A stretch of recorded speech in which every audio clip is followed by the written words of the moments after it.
നല്ല ഉറക്കം കിട്ടുകയും സുഖമായി ഉറങ്ങി 10-11 മണിയായപ്പോൾ ഹോസ്പിറ്റലിലേക്ക് പോയി. പക്ഷേ മിനിഞ്ഞാന്ന് രാവിലെ ഒരു 6 മണിക്ക് ഉറക്കടിക്ക് എനിക്ക് പെട്ടെന്ന് തന്നെ ഒരു അസ്വസ്ഥ അനുഭവപ്പെടാൻ തുടങ്ങി. കൈ നല്ല ടൈപ്പ്, എനിക്ക് കൈ അനക്കാൻ വയ്യ, കൈ ഇങ്ങനെ തിരിയാൻ വയ്യ, കഴുത്തിലൊരു ഉടക്ക് വീണാൻ വയ്യ. പക്ഷെ അങ്ങനെ ഉടക്ക് വീഴാനുള്ള സാധ്യതയില്ല. അങ്ങനെ ഞാൻ എന്ത് ചെയ്തു, ഒരു വേദന കൂടി സ്റ്റാഫിനെ വിളിച്ച് പറഞ്ഞ് ഞാൻ ഒക്കെ ലേറ്റ് ആവും. ഏതാണ്ട് 7:30 മണി കഴിഞ്ഞപ്പോൾ എനിക്ക് സഹിക്കാൻ വയ്യാത്തതായിരുന്നു. വീട്ടിൽ വേറെ ആയിട്ടില്ല, ഞാൻ ഒറ്റയ്ക്ക് ഉണ്ടായിരുന്നു. 7:30, 8:30, 9, 10:30 മണിക്ക് എനിക്ക് രജിസ്റ്റേർഡ് പോസ്റ്റ് വാങ്ങണം. പോസ്റ്റ് ഓഫീസ് തന്നെ വിളിക്കുമ്പോൾ ഞാൻ പറഞ്ഞു ഞാൻ ഇന്ന് ഉണ്ടാവില്ല, ഒരാഴ്ചത്തേക്ക് ഹോൾഡ് ചെയ്യാൻ പറഞ്ഞു. അങ്ങനെ ഈ സഹിക്കാൻ വയ്യാതപ്പോൾ എനിക്ക് പ്രഷർ കൂടുന്നുണ്ട്. മെഡിസിൻ എല്ലാം എടുത്ത് കഴിച്ചതിന് കുറയുന്നില്ല. അപ്പോൾ വല്ലാത്തൊരവസ്ഥ. ഞാൻ 2-3 ഓട്ടോക്കാരെ വിളിച്ചു. 3 ഓട്ടോക്കാരെ സ്ഥലത്തില്ല. മെഡിക്കൽ സ്റ്റോറിൽ വിളിച്ചിട്ട് അർജന്റായിട്ട് ഇന്ന് എൻ്റെ മെഡിസിൻ എത്തിക്കണം എന്ന് അവൻ പറഞ്ഞു. അവൻ്റെ സഹോദരൻ്റെ വീട്ടിൽ എല്ലാ പ്രതികൂലങ്ങളുടെ നടുവിൽ ഞാൻ ഒറ്റ കാര്യം ചെയ്തു തുടങ്ങിയത്, ഞാൻ ഇന്നാമത്തിൽ ഓടിക്കൊണ്ടിരിക്കുക. പെട്ടെന്ന് എനിക്ക് ഒരു ശക്തി ലഭിച്ചതുപോലെ ഞാൻ പെട്ടെന്ന് കെറ്റിൽ വെള്ളം ചൂടാക്കി ഒരു ബക്കറ്റ് വെള്ളത്തിൽ ഒഴിച്ച് കുളിച്ച് റെഡിയായി ഡ്രസ്സ് മാറി 2 കൽപ്പിച്ച് കാറെടുത്തു. ഗേറ്റെല്ലാം അടച്ച് വീടെല്ലാം പൊട്ടി പുറത്തിറങ്ങി കാർ ഡ്രൈവ് ചെയ്യുമ്പോഴേക്ക് കൈ താഴ്ത്താൻ പറ്റില്ല. ലിവർ വെച്ച് ഗിയർ മാറും, കൈ ഇങ്ങനെ ഉയർത്തി ഇങ്ങനെ വെച്ച് വണ്ടി ഓടിച്ച് അമ്പാനിൽ എൻ്റെ കസിൻ ബ്രദറിനെ പെട്ടെന്ന് വിളിച്ച് വരുത്തി നേരെ മെഡിക്കൽ കോളേജിൽ ചെന്നപ്പോൾ വളരെ പ്രതികൂലമായ എത്ര ഇഞ്ചക്ഷൻ എടുത്തിട്ട് ഏകദേശം എന്നെ ICUവിൽ കയറ്റിയിട്ട് അവർക്ക് ഇത്ര BP ആണ് 200, 190, 141 വർഷം. അപ്പോൾ അവർക്ക് സംശയം കാർഡിയാക്കാണോ ഇത് സ്ട്രോക്കിലേക്ക് പോകുന്നതാണ്. ഹിസ്റ്ററി ഉണ്ടല്ലോ. പക്ഷേ ദൈവത്തിൻ്റെ കാര്യം അവരെന്നെ കാർഡിയാക്കിലേക്ക് വിടാൻ നിൽക്കുക. പക്ഷേ എനിക്ക് വേദന സഹിക്കാൻ ഞാൻ പറയും, എനിക്ക് വേദന ഒന്ന് മാറ്റിത്തരാൻ എന്തെങ്കിലും ചെയ്യാൻ പറഞ്ഞപ്പോൾ അവർ 3 ഇഞ്ചക്ഷൻ എടുത്തു. വേദന കുറഞ്ഞില്ല. പിന്നെ പെട്ടെന്ന് ഒബ്സർവേഷനിലേക്ക് മാറ്റി. എന്നിട്ട് അടുത്ത് എന്നോട് തന്നെ ചോദിച്ചു, ഡോക്ടറിനെ അതൊക്കെ ഇഞ്ചക്ഷൻ എടുത്ത കുറേ. അപ്പോൾ ഇതേ അനുഭവം എനിക്ക് മാനന്തവാടി വെച്ചുണ്ടായി. അന്ന് പ്രമഡോളൊന്നും ഇഞ്ചക്ഷൻ എടുത്തു. ഞാൻ പറഞ്ഞു അതെടുത്താൽ നോക്കാൻ പറഞ്ഞു. അതും എടുത്ത് കുറയുന്നില്ല. പിന്നെ നേരെ കൈയുടെ വേദനയും കഴുത്തിൻ്റെ മുകളിലോട്ട് ഓർത്തോയിലേക്ക് വിട്ടു. ഓർത്തോയിൽ ചെല്ലുമ്പോൾ എക്സ്റേ എടുക്കുമ്പോഴാണ് അറിയുന്നത് C5 നമ്മുടെ കഴുത്തിലെ 7 നട്ടലുകളിൽ 4-ാമത്തെ 5-ാമത്തെ നട്ടലിൻ്റെ അവിടെ ഒരു കൊലാപ്സും വളരെ മുൻപ് എന്തോ ആക്സിഡൻറ്റ് നടന്നപ്പോൾ ഉണ്ടായ ഫ്രാക്ചർ ഒന്ന് ഡയഗ്നോസ് ചെയ്തു. എൻ്റെ അടുത്ത സ്കാനിങ് ബാക്കിയെല്ലാം ചെയ്ത് അത് പ്രൊഫസറിനെ വിളിച്ച് ഇതെല്ലാം അറിയിച്ചത് കഴിയുമ്പോഴേക്കും അവിടെ നിന്ന് 2 ഇഞ്ചക്ഷൻ എടുത്തു. എന്നിട്ട് കുറയുന്നില്ല. പിന്നെ പ്രൊഫസറിനെ വിളിച്ച് വരുത്തിയിട്ടാണ് അടുത്ത ഇഞ്ചക്ഷൻ. കാരണം എന്നെ കാർഡിയോളജിയിൽ എങ്ങോട്ടെങ്കിലും കെട്ടി ഒരു ആൻജിയോഗ്രാം ചെയ്യും, പിന്നെ ആൻജിയോപ്ലാസ്റ്റി അതെന്ന് പറയും. പക്ഷേ ഈ വേദന കുറയില്ല. എനിക്ക് വന്ന പ്രതികൂലം ഒരു 2013 നടന്നൊരു ആക്സിഡൻറ്റിൻ്റെ ബാക്കിയായിരുന്നു ഈ സംഭവം എന്ന് അറിയുവാനുണ്ട്. എങ്കിലും സർവശക്തനായ ദൈവം നിങ്ങളുടെ മുമ്പിൽ സാക്ഷ്യം എനിക്ക് പറയുവാനുള്ളത്, ഏത് പ്രതികൂലാവസ്ഥയിലും നമ്മളൊരിക്കലും വീണ് പോകാതെ താങ്ങി നിർത്തുന്ന ഒരു ദൈവമുണ്ട്. ആ ദൈവത്തിൻ്റെ ഉപകാരം നമ്മളത്തിന് സമർപ്പിക്കുക. ഞാൻ പാടാൻ ഉദ്ദേശിച്ച പാട്ട് അത് ഞാൻ പാടാൻ കറണ്ട് കട്ടായതുകൊണ്ട് അനുഭവം ഞാൻ പറയാം. ജോസഫ് വളരെ പ്രതികൂലമായ സാഹചര്യങ്ങൾ താണ്ടി വന്നാണ്. അപ്പം ഞാൻ ഈ പാട്ട് പാടാൻ കാരണം വൈക്കം വിജയലക്ഷ്മിയും ഗിബ്സൺ രാജ് എന്ന് പറഞ്ഞ സഹോദരനും കൂടെ തമിഴിൽ പാടിയ പാട്ടാണ്. ജോസഫിൻ്റെ ജീവിതാനുഭവം എന്നെ ഒത്തിരി അത് ടച്ച് ചെയ്തിട്ടുണ്ട്. ഞാൻ കഴിഞ്ഞ വർഷം ഇവിടെ ആഫ്രിക്കയിലായിരിക്കുമ്പോൾ എൻ്റെ കൂടെ വന്ന സഹോദരൻ എന്നോട് പറഞ്ഞ ഒരു കാര്യമാണ്, നിങ്ങൾക്ക് ജോസഫിൻ്റെ അനുഭവം പോലെ. അപ്പോൾ അങ്ങനെയാണെങ്കിൽ ഈ പാട്ടൊന്ന് പാടാൻ പറഞ്ഞു. അപ്പോൾ നോക്കിയപ്പോൾ എനിക്കെല്ലാം കൂടെ കണക്ട് ചെയ്യുന്നു. ആ പാട്ടിങ്ങനെ തുടങ്ങുന്നത്, எப்போது காத்து கிடந்த மனசு சத்தியத்தை பித்து பிடிச்சு தேடி நாந்த உசிறு, எப்போது கனி கொடுப்பென்று காத்து கிடந்த மனசு சத்தியத்தை பித்து பிடிச்சு தேடி நாந்த உசிறு, ഞാൻ ജപിച്ച ജപമെല്ലാം വീണു പോകവില്ലേ, നാം വിതച്ച വിതയെല്ലാം പരിശമാകവില്ലേ, ഞാൻ ജപിച്ച ജപമെല്ലാം വീണു പോകവില്ലേ, ഞാൻ വിതച്ച വിതയെല്ലാം പരിശമാകവില്ലേ. സ്വപ്നങ്ങൾ കണ്ടവനെ കാശുക്ക് വിറ്റവനെ ஊரருகே அழகு பார்த்து அலங்கரித்தீரே, குடும்பங்கள் சேர்ந்து கொண்டு குழியில தள்ளினார் ஊருக்குமாய் முத்தமிட்டு அணைத்துக் கொள்பவரே, நீ செய்தது நினைச்சு நன்றி சொல்லுது மனசு, எத்தனையோ பாட்டு இருந்தும் மனசு பாடுது புதுசு, நான் ஜெபிச்ச ஜெபம் எல்லாம் வீணு போகவில்லை, நான் விதைச்ச விதை எல்லாம்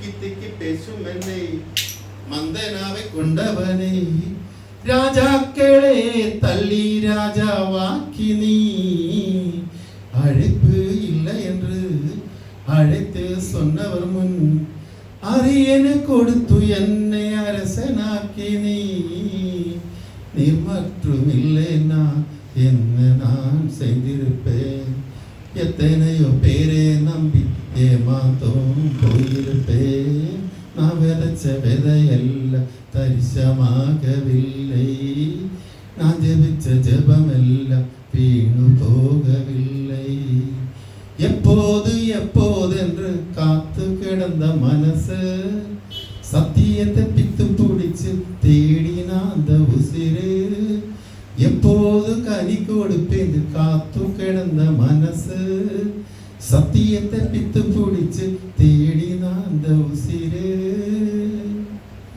நான் ஜெபிச்ச ஜெபமெல்லாம் வீணு போகவில்லை நான் விதைச்ச விதையெல்லாம் தரிசமாகவில்லை நான் ஜெபிச்ச ஜெபமெல்லாம் வீணு போகவில்லை நான் விதைச்ச விதையெல்லாம் തരിശമാകവില്ലേ.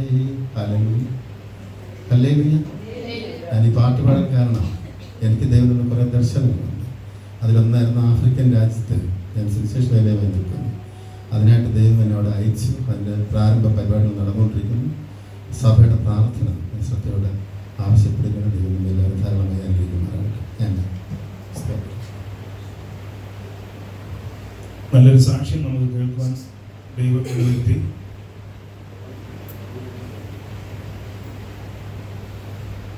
തീർച്ചയായിട്ടും പ്രിയ ഡോക്ടറിൻ്റെ കഴിഞ്ഞ യാത്രയിലുണ്ടായതായ ഈ ഒരു അവസ്ഥയിൽ താലിപ്പം ഷോർ ചെയ്തിരിക്കുകയാണ്. എത്രയും വേഗം സൗഖ്യമാകുന്ന വേണ്ടിയിട്ടൊക്കെ തന്നെ നമ്മൾ പ്രാർത്ഥിക്കേണ്ടതായിട്ടുണ്ട്. അതുപോലെ തന്നെ ആശ സഹോദരി ഒരു വിഷയം പറയുന്നുണ്ടായി. എൻ്റെ മകൾ ഇൻ്റർവ്യൂവിൻ്റെ ഭാഗമായിട്ട് ബാംഗ്ലൂരിലേക്ക് പോകുന്നു എന്നുള്ളത്. പോകുന്ന ഇൻ്റർവ്യൂവിലും ആ പ്രിയ പൈതൽ വിജയം പ്രാപിക്കണം. ക്ലാസ് തുടങ്ങുകയാണല്ലേ, ക്ലാസ് തുടങ്ങുകയാണ്. അപ്പോൾ ആ ക്ലാസ്സിലെല്ലാം അറ്റൻഡ് ചെയ്ത് തൻ്റെ കോഴ്സെല്ലാം പരിപൂർണമായി പൂർത്തീകരിക്കുന്നതിന് വേണ്ടിയിട്ടൊക്കെ തന്നെ പ്രാർത്ഥിക്കണമെന്നുള്ളതാണ് പറഞ്ഞിരിക്കുന്നത്. നമുക്ക് ഈ നിമിഷം ഈ ദാസനെയും ആ പറഞ്ഞതായ വിഷയത്തെ ഓർത്തുകൊണ്ട് നമുക്ക് കണ്ണുകളയ്ക്കാം, പ്രാർത്ഥിക്കാം. സർവ്വ ചരാചരങ്ങളുടെയും ഉടയവനും നിത്യനും നീതിമാനും വാഴ്ത്തപ്പെട്ടവൻ നല്ലവരുമാം ദൈവമേ, അനുഗ്രഹമേറിയതായ ഈ ഒരു കർത്താവ്, ഈ ഒരു പകൽക്കാലം വിശുദ്ധ സഭയിൽ ഞങ്ങൾ നിന്റെ സന്നിധിയിലായിരിക്കുമ്പോൾ ദൈവമേ ഒരു സാക്ഷി ഞങ്ങൾക്ക് കേൾക്കുവാൻ തക്കോണം ഇടവരുത്തിയല്ലോ. പ്രിയദാസന് കഴിഞ്ഞ ദിവസങ്ങളിൽ യാത്രയ്ക്കുണ്ടായതായ ഒരു ദുരനുഭവത്തിൽ സർവശക്തനാം ദൈവത്തിൻ്റെ കൃപാകരുണ്യം ഒന്നുകൊണ്ട് മാത്രം പ്രിയദാസനെ ഇന്ന് ദൈവമേ ഈ ആലയത്തിൽ കൂട്ടിവരുത്തി. ദൈവമേ തൻ്റെ ആ ഒരു രോഗാവസ്ഥയിലും ദൈവമേ ഇത്രത്തോളം സൗഖ്യം നൽകിയ ഒരു സാക്ഷിയായി നിൽപ്പാൻ തക്കോണം സർവശക്തനാ ദൈവം ഇടവരുത്തിയല്ലോ. പ്രിയദാസനെ അങ്ങ് എടുത്ത് ഉപയോഗിക്കുന്നതിനായി സ്തുതിക്കുന്നു, സ്തോത്രം ചെയ്യുന്നു. തൻ്റെ പ്രാർത്ഥനാ വിഷയങ്ങളും ഒക്കെയും സ്വർഗം അത് അംഗീകരിക്കുന്നു എന്ന് ഞങ്ങൾ മനസ്സിലാക്കുന്ന കർത്താവ് കൃപയിൽ അതെല്ലാം തക്ക സമയത്ത് സാധ്യമാക്കുന്നതിനായി സ്തോത്രം. ഒപ്പം തന്നെ ദൈവമേ പരിപൂർണ്ണ സൗഖ്യം പ്രിയദാസന് പകരുവാൻ തക്കവണ്ണം അങ്ങയുടെ ആണിപ്പഴുതുള്ള കരത്താൽ തന്നെ തൊട്ട് പരിപൂർണ്ണ സൗഖ്യം പകരുന്ന ഒരു നിമിഷമാകട്ടെ കർത്താവ്. കൂടുതലായി ദൈവനാമത്തിന് വേണ്ടി പ്രയോജനപ്പെടുത്തുവാൻ തക്കവണ്ണം പ്രിയദാസനെ അങ്ങെടുത്ത് ഉപയോഗിക്കുന്നതിനായി സ്തുതിക്കുന്നു. വീണ്ടും കർത്താവെ അടിയങ്ങൾ ദൈവമേ ആശ സൗകര്യം ദൈവമേ മകൾക്ക് വേണ്ടി പ്രാർത്ഥിക്കുന്നു. ദൈവമേ പ്രിയ പൈതൽ കർത്താവെ 15-ാം തീയതി ബാംഗ്ലൂരിൽ ദൈവമേ കോഴ്സിൻ്റെ ദൈവമേ അത് അറ്റൻഡ് ചെയ്യാനായിട്ട് പോവുകയാണല്ലോ. യാത്രയിലും തൻ്റെ കർത്താവ് പഠന കാര്യാദികളിലെല്ലാം കൃപാസാന്നിധ്യം പൈതലിനോട് കൂടെ ഇരിക്കണം. പോക്കിലും വരവിലും അവളുടെ ദൈവ പഠന കാര്യാദികൾ ഏറ്റവും ദൈവ സുഗമമായ രീതിയിൽ കർത്താവെ അത് തുടരുവാനും അത് പര്യവസാനിപ്പാനും അത് അവളുടെ ഭാവി ജീവിതത്തിന് കർത്താവെ അനുഗ്രഹമായി തീരുവാനും തക്കവണ്ണം സർവേശ്വര ഇന്ന് പകൽക്കാലം ദൈവം അതിന് നിമിത്തമാകുന്നതിനായി സ്തുതിക്കുന്നു, സ്തോത്രം ചെയ്യുന്നു. വിശ്വാസത്തിൽ കൂടുതൽ ദൈവം അടുക്കുവാൻ തക്കവണ്ണം പ്രിയ പൈതലിലും ദൈവം അങ്ങ് പ്രവർത്തിക്കുന്നതിനായി സ്തോത്രം. കടന്നു വന്നിരിക്കുന്ന എല്ലാ ദൈവമക്കളെയും അങ്ങ് അനുഗ്രഹിക്കണം. ദൈവമേ തുടർന്നുള്ള നിമിഷങ്ങളിൽ ഞങ്ങൾ നല്ലൊരു ദിവ്യ ആരാധനയോടുള്ള ബന്ധത്തിൽ അങ്ങയുടെ സന്നിധിയിലായിരിക്കാൻ താല്പര്യപ്പെടുന്നു. കൃപയാൽ നീ ഞങ്ങളെ കാത്തുകൊള്ളണം, പരിപാലിക്കണം, വഴി നടത്തണം. സകലതും കർത്താവെ അങ്ങയുടെ സന്നിധിയിൽ താഴ്ത്തി പരമേൽപ്പിക്കുമ്പോൾ കൃപയോടെ പ്രാർത്ഥന സ്വർഗീയ നല്ല പിതാവേ. ഈ സമയത്ത് മറ്റൊരു കാര്യം തന്നെ ഓർപ്പിക്കുന്നു. നമ്മുടെ കാട്ടാക്കട സർക്കിൾ കാരക്കോണം സർക്കിളിന് കീഴിലും അതുപോലെ സൗത്ത് കേരള സെക്ടറിന് കീഴിലും ഉള്ളതായ അറിയിപ്പുകളാണ്. നാളത്തെ ദിവസം യൂണിയൻ വൈഡ് ഒരു സ്റ്റുവർഷിപ്പ് മീറ്റിംഗ് ധനുവച്ചവരം പള്ളിയിൽ വെച്ച് നടത്തപ്പെടുകയാണ്.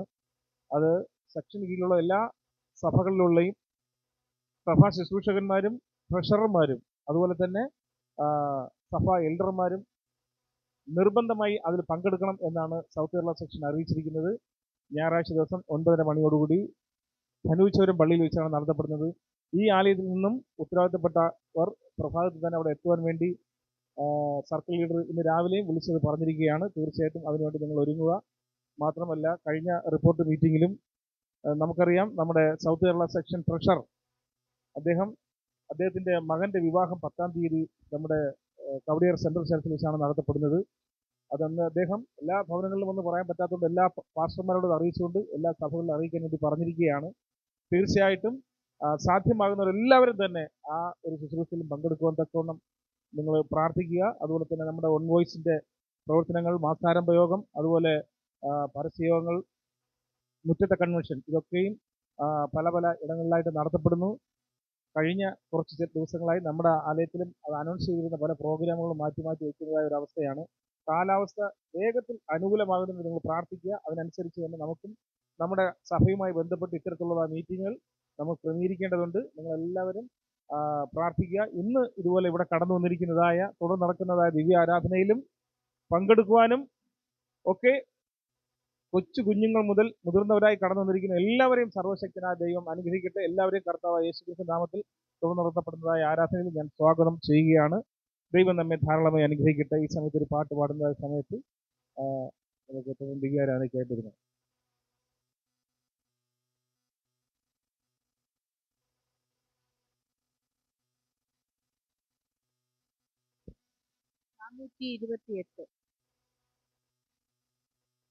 വരുവീനി നല്ല സമയം വൃഥാവാക്കാതെ നിന്നെ യേശു വിളിച്ചിടുന്നു, നിന്നെ യേശു വിളിച്ചിടുന്നു. വാഴ്വിന്നാളെല്ലാം വിന്നാളാ ഭാരത്തോടെ നീ കഴിക്കുകയോ, വാഴ്വിന്നാളെല്ലാം വിന്നാളാ ഭാരത്തോടെ നീ കഴിക്കുകയോ. വന്നുടൻ പാദം തേടിടുകേ, വിണ്ണതിൽ നിന്നെ ചേർത്തിടുമേ. വരുവീ ഈ നല്ല സമയം വൃഥാവാക്കാതെ നിന്നെ യേശു വിളിച്ചിടുന്നു, യേശു വിളിച്ചിടുന്നു. കെട്ടിയ വീടും നീലം പൊരുളും കണ്ടിടുമോരോരുടയവരും, കെട്ടിയ വീടും നീലം പൊരുളും കണ്ടിടുമോരോരുടയവരും, കൂടുവിട്ടു നിൻ ജീവൻ പോയാ കൂടെ വരാതെ വേർപെടുമേ. വരുവിൻ ഈ നല്ല സമയം വൃഥാവാക്കാതെ നിന്നെ യേശു വിളിച്ചിടുന്നു, നിന്നെ യേശു വിളിച്ചിടുന്നു. ഉലകമായ അഴകു സമം അതു നമ്പാതെ മയക്കും നിന്നെ, ഉലകമായ അഴകു സമം അതു നമ്പാതെ മയക്കും നിന്നെ. മരണമൊരു നാൾ വന്നിടുമേ, മറക്കാതെ നിൻ രക്ഷകനെ. വരുവിൻ ഈ നല്ല സമയം വൃഥാവാക്കാതെ നിന്നെ യേശു വിളിച്ചിടുന്നു, നിന്നെ യേശു വിളിച്ചിടുന്നു. വാനത്തിൻ കീഴേ ഭൂമിയിലേ വാനവനേശു നാമമെന്നേ, വാനത്തിൻ കീഴേ ഭൂമിയിലേ വാനവനേശു നാമമെന്നേ. രക്ഷിപ്പാൻ മാർഗം വേറെയില്ല. രക്ഷകനേശു താൻ വഴിയേ വരുവിൻ. ഈ നല്ല സമയം വൃഥാവാക്കാതെ നിന്നെ യേശു വിളിച്ചിടുന്നു. നിന്നെ യേശു വിളിച്ചിടുന്നു. തീരാത്ത പാപം വ്യാധിയെയും മാറാത്ത എല്ലാ ബലഹീനവും. തീരാത്ത പാപം വ്യാധിയെയും മാറാത്ത എല്ലാ ബലഹീനവും ഘോര കുരിശിൽ ചുമന്നു നിന്നെ സൗഖ്യമാക്കി തൻ അടിപ്പിണരാൻ വരുവിൻ. ഈ നല്ല സമയം വൃഥാവാക്കാതെ നിന്നെ യേശു വിളിച്ചിടുന്നു. വരൂ യേശു വിളിച്ചിടുന്നു. സത്യവചനം കേട്ടു നീ വാ. നിത്യജീവൻ നിനക്കേകിടുമേ. സത്യവചനം കേട്ടു നീ വാ. നിത്യജീവൻ നിനക്കേകിടുമേ. നിൻ പേരും ജീവ പുസ്തകത്തിൽ ഉണ്മയായിരുന്നു എഴുതിടുമേ. വരുവിൻ. ഈ നല്ല സമയം വൃഥാവാക്കാതെ നിന്നെ യേശു വിളിച്ചിടുന്നു. വരുവിൻ. ഈ നല്ല സമയം വൃഥാവാക്കാതെ നിന്നെ യേശു വിളിച്ചിടുന്നു. നിന്നെ യേശു വിളിച്ചിടുന്നു. ഹല്ലേലൂയ.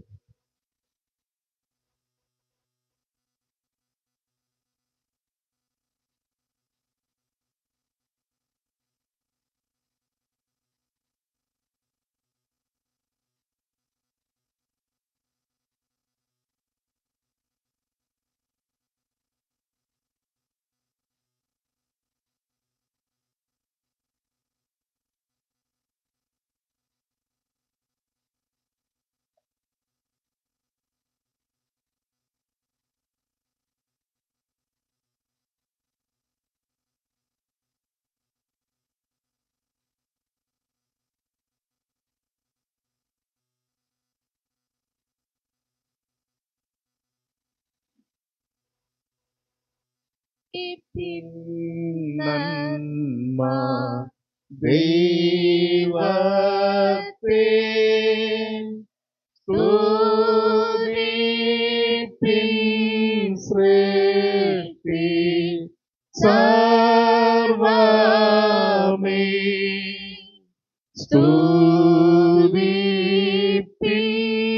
സ്വർഗ്ഗ സംഘമേ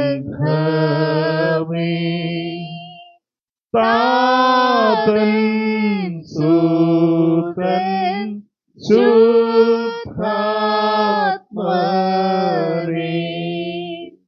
ആമേൻ. സ്വർഗം തന്റെ സിംഹാസനവും ഭൂമി തന്റെ പാദപീഠവുമായി വെച്ചിരിക്കുന്ന സർവശക്തനാം ദൈവമേ, അനുഗ്രഹമേറിയതായ ഒരു വിശുദ്ധ ശബദിന്റെ പകൽക്കാലം ഈ ദിവ്യാരാധനയിൽ കർത്താവ് ഈ പ്രാരംഭ നിമിഷം മുതൽ അങ്ങയുടെ സന്നിധിയിൽ വിവിധ ഇടങ്ങളിൽ വിവിധ ഭവനങ്ങളിലായിരുന്ന ഞങ്ങളെ അങ്ങയുടെ നാമത്തിൽ ഈ ആലയത്തിൽ കൂട്ടിവരുന്നതിനായി ഞങ്ങൾ അങ്ങ് സ്തുതിക്കുന്നു, സ്തോത്രം ചെയ്യുന്നു. പ്രാരംഭ നിമിഷം മുതൽ അവസാനം വരെയും പരിശുദ്ധാത്മാവിന്റെ നടത്തിപ്പ് ഞങ്ങളിൽ എല്ലാവരിലും ഉണ്ടായിരിക്കുന്നതിനായി സ്തോത്രം കർത്താവ്. കൊച്ചു കുഞ്ഞുങ്ങൾ മുതൽ മുതിർന്നവരായി കടന്നു വന്നിരിക്കുന്നത് എല്ലാവരെയും അങ്ങയുടെ കാര്യങ്ങളിലേക്ക് തരുന്നു. അങ്ങയുടെ സന്നിധിയിലായിരിക്കുന്ന നിമിഷം ഏകാഗ്ര ഹൃദയത്തോടെയും അതീവ ശ്രദ്ധയോടെ ജാഗ്രതയോടെ അങ്ങയുടെ സന്നിധിയിൽ ഈ ദിവ്യാരാധനയോടെ ബന്ധത്തിൽ ഞങ്ങൾ ആയിരിക്കാൻ തക്കൊണ്ട് ഇടവരുത്തിനായി സ്തോത്രം.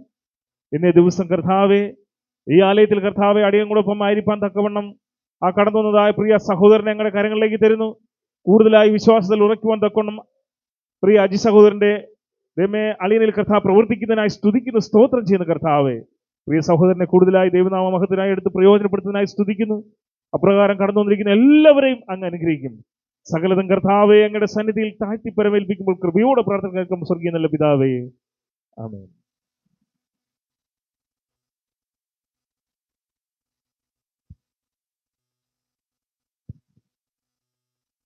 Price the Lord. ഹല്ലേലൂയ, ഹല്ലേലൂയ. ദൈവനാമത്തിന് മഹത്വം ഉണ്ടാകട്ടെ.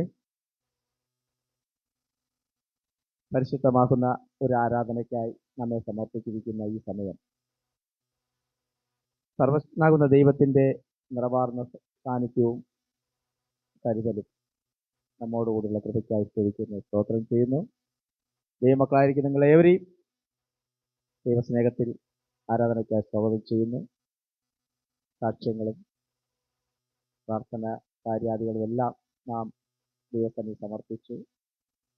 പ്രത്യേകിച്ച് ഡോക്ടർക്ക് ദൈവം നൽകിയതായ ആ വിടുതലും സൗഖ്യവും, അതുപോലെ സഭയിലായിരിക്കുന്ന സകലർക്കും ദൈവത്തിൻ്റെ കൃപ, ഒപ്പം ഗോൾഡൻ ബ്രദറിൻ്റെ ആ ക്ഷീണിതാവസ്ഥ എല്ലാം നമ്മൾക്ക് അറിയുന്നു. ദൈവത്തിൻ്റെ സ്നേഹത്താൽ നാം ദിനംപ്രതി വളർന്നുകൊണ്ടിരിക്കുന്ന ഈ കാലഘട്ടം നമുക്ക് ഏറ്റവും അനുഗ്രഹമാക്കി തീർക്കുവാൻ ആരാധന ജീവിതം നമുക്കെല്ലാവർക്കും അനിവാര്യമാണ്. നിങ്ങളേവരെയും ഞാൻ ആരാധനയ്ക്കായി സ്വാഗതം ചെയ്യുന്നു. പ്രത്യേകിച്ച് നമ്മുടെ സഭാപാസ്റ്റർ അഭിഷിക്തനായതിനു ശേഷം ആദ്യമായിട്ടുള്ള സഭാ ആരാധനയിലാണ് പങ്കെടുത്തിരിക്കുന്നത്. അതിലുപരി അദ്ദേഹം എല്ലാ ശബദിലും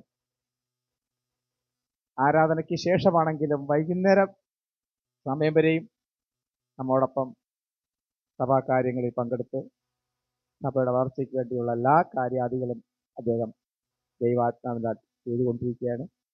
അദ്ദേഹത്തെ അഭിഷിക്തനാകുന്ന ആ കൃപയിൽ അദ്ദേഹത്തെ ആരാധനയ്ക്കായി സ്വാഗതം ചെയ്യുന്നു. അടുത്ത് നമ്മുടെ ദേവസ്യ ബ്രദർ പതിവ് ആരാധനയിൽ കൂട്ടുപങ്കാളിത്തത്തോടെ നമ്മോടൊപ്പം ആയിരിക്കുന്നു. ഈ വരുന്ന 12-ാം തീയതി മെഡിക്കൽ ചെക്കപ്പിനായി അദ്ദേഹം കടന്നു പോവുകയാണ്. നിങ്ങളെല്ലാവരുടെയും പ്രാർത്ഥന അദ്ദേഹത്തിന് അനിവാര്യമാണ്, ആവശ്യമാണ്. പ്രാർത്ഥിക്കുക. ശാരീരികമായി വളരെ ക്ഷീണിതനാണ്. അവർ പല സന്ദർഭങ്ങളിലും ആ കാര്യങ്ങൾ എന്നോട് പറയുമായിരുന്നു. നിങ്ങളെല്ലാവരും ആവേശത്തിൽ വെച്ച് അദ്ദേഹത്തിന് പ്രാർത്ഥിക്കുക. അദ്ദേഹത്തെയും ആരാധനയ്ക്കായി സ്വാഗതം ചെയ്യുന്നു. അദ്ദേഹം നമ്മേവരെയും അനുഗ്രഹിക്കും. സഭയായി എല്ലാവരെയും ആരാധനയ്ക്കായി സ്വാഗതം ചെയ്യുന്നു. ദൈവം നമ്മേവരെയും അനുഗ്രഹിക്കുമാറാകട്ടെ.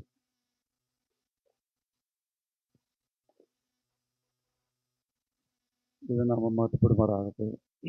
നമ്മുടെ ആരാധനയുടെ തുടർച്ചയായിട്ട് നമുക്ക് ഏവർക്കും എണീറ്റ് നിന്ന് എൻ്റെ പാഠ്യപുസ്തകത്തിലെ 89-ാമത്തെ ഗാനം, പഴയ പാഠ്യപുസ്തകത്തിൽ 89, ഉണർവിൻ പ്രഭുവേ ഉണർവിൻ രാജ വന്നിടണേ ദയവായി ഏഴകളിൻ സഭയിൽ എന്നതാണ്.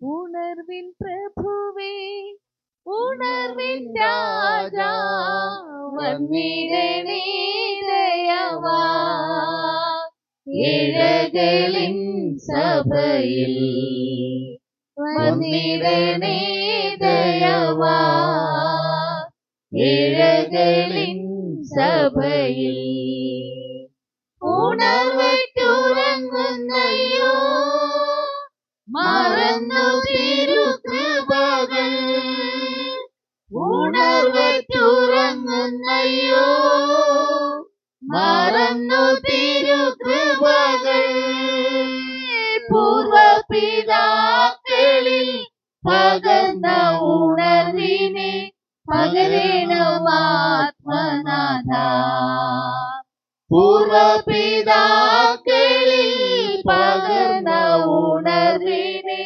പകരണമാത്മനാഥ ഉണർവിൻ പ്രഭുവേ ഉണർവിൻ രാജാ വന്നിടണേ ദയവായി ഏഴകളിൻ സഭയിൽ വന്നിടണേ ദയവായി ഏഴകളിൻ സഭയിൽ വേട്ടയാലോടി തളർന്ന പേടമാൻ പോലിതാ ഞാൻ വേട്ടയാലോടി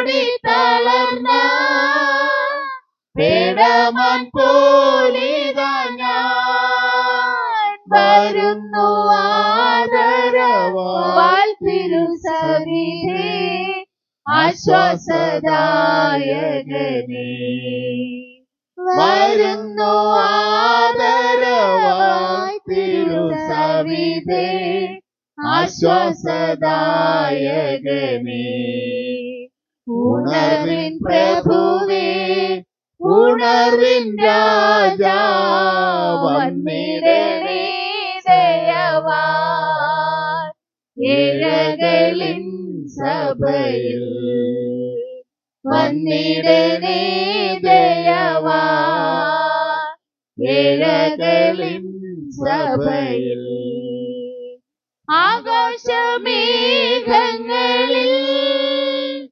ആരുടനായി വരുമ്പോൾ ആകാശമേഘങ്ങളിൽ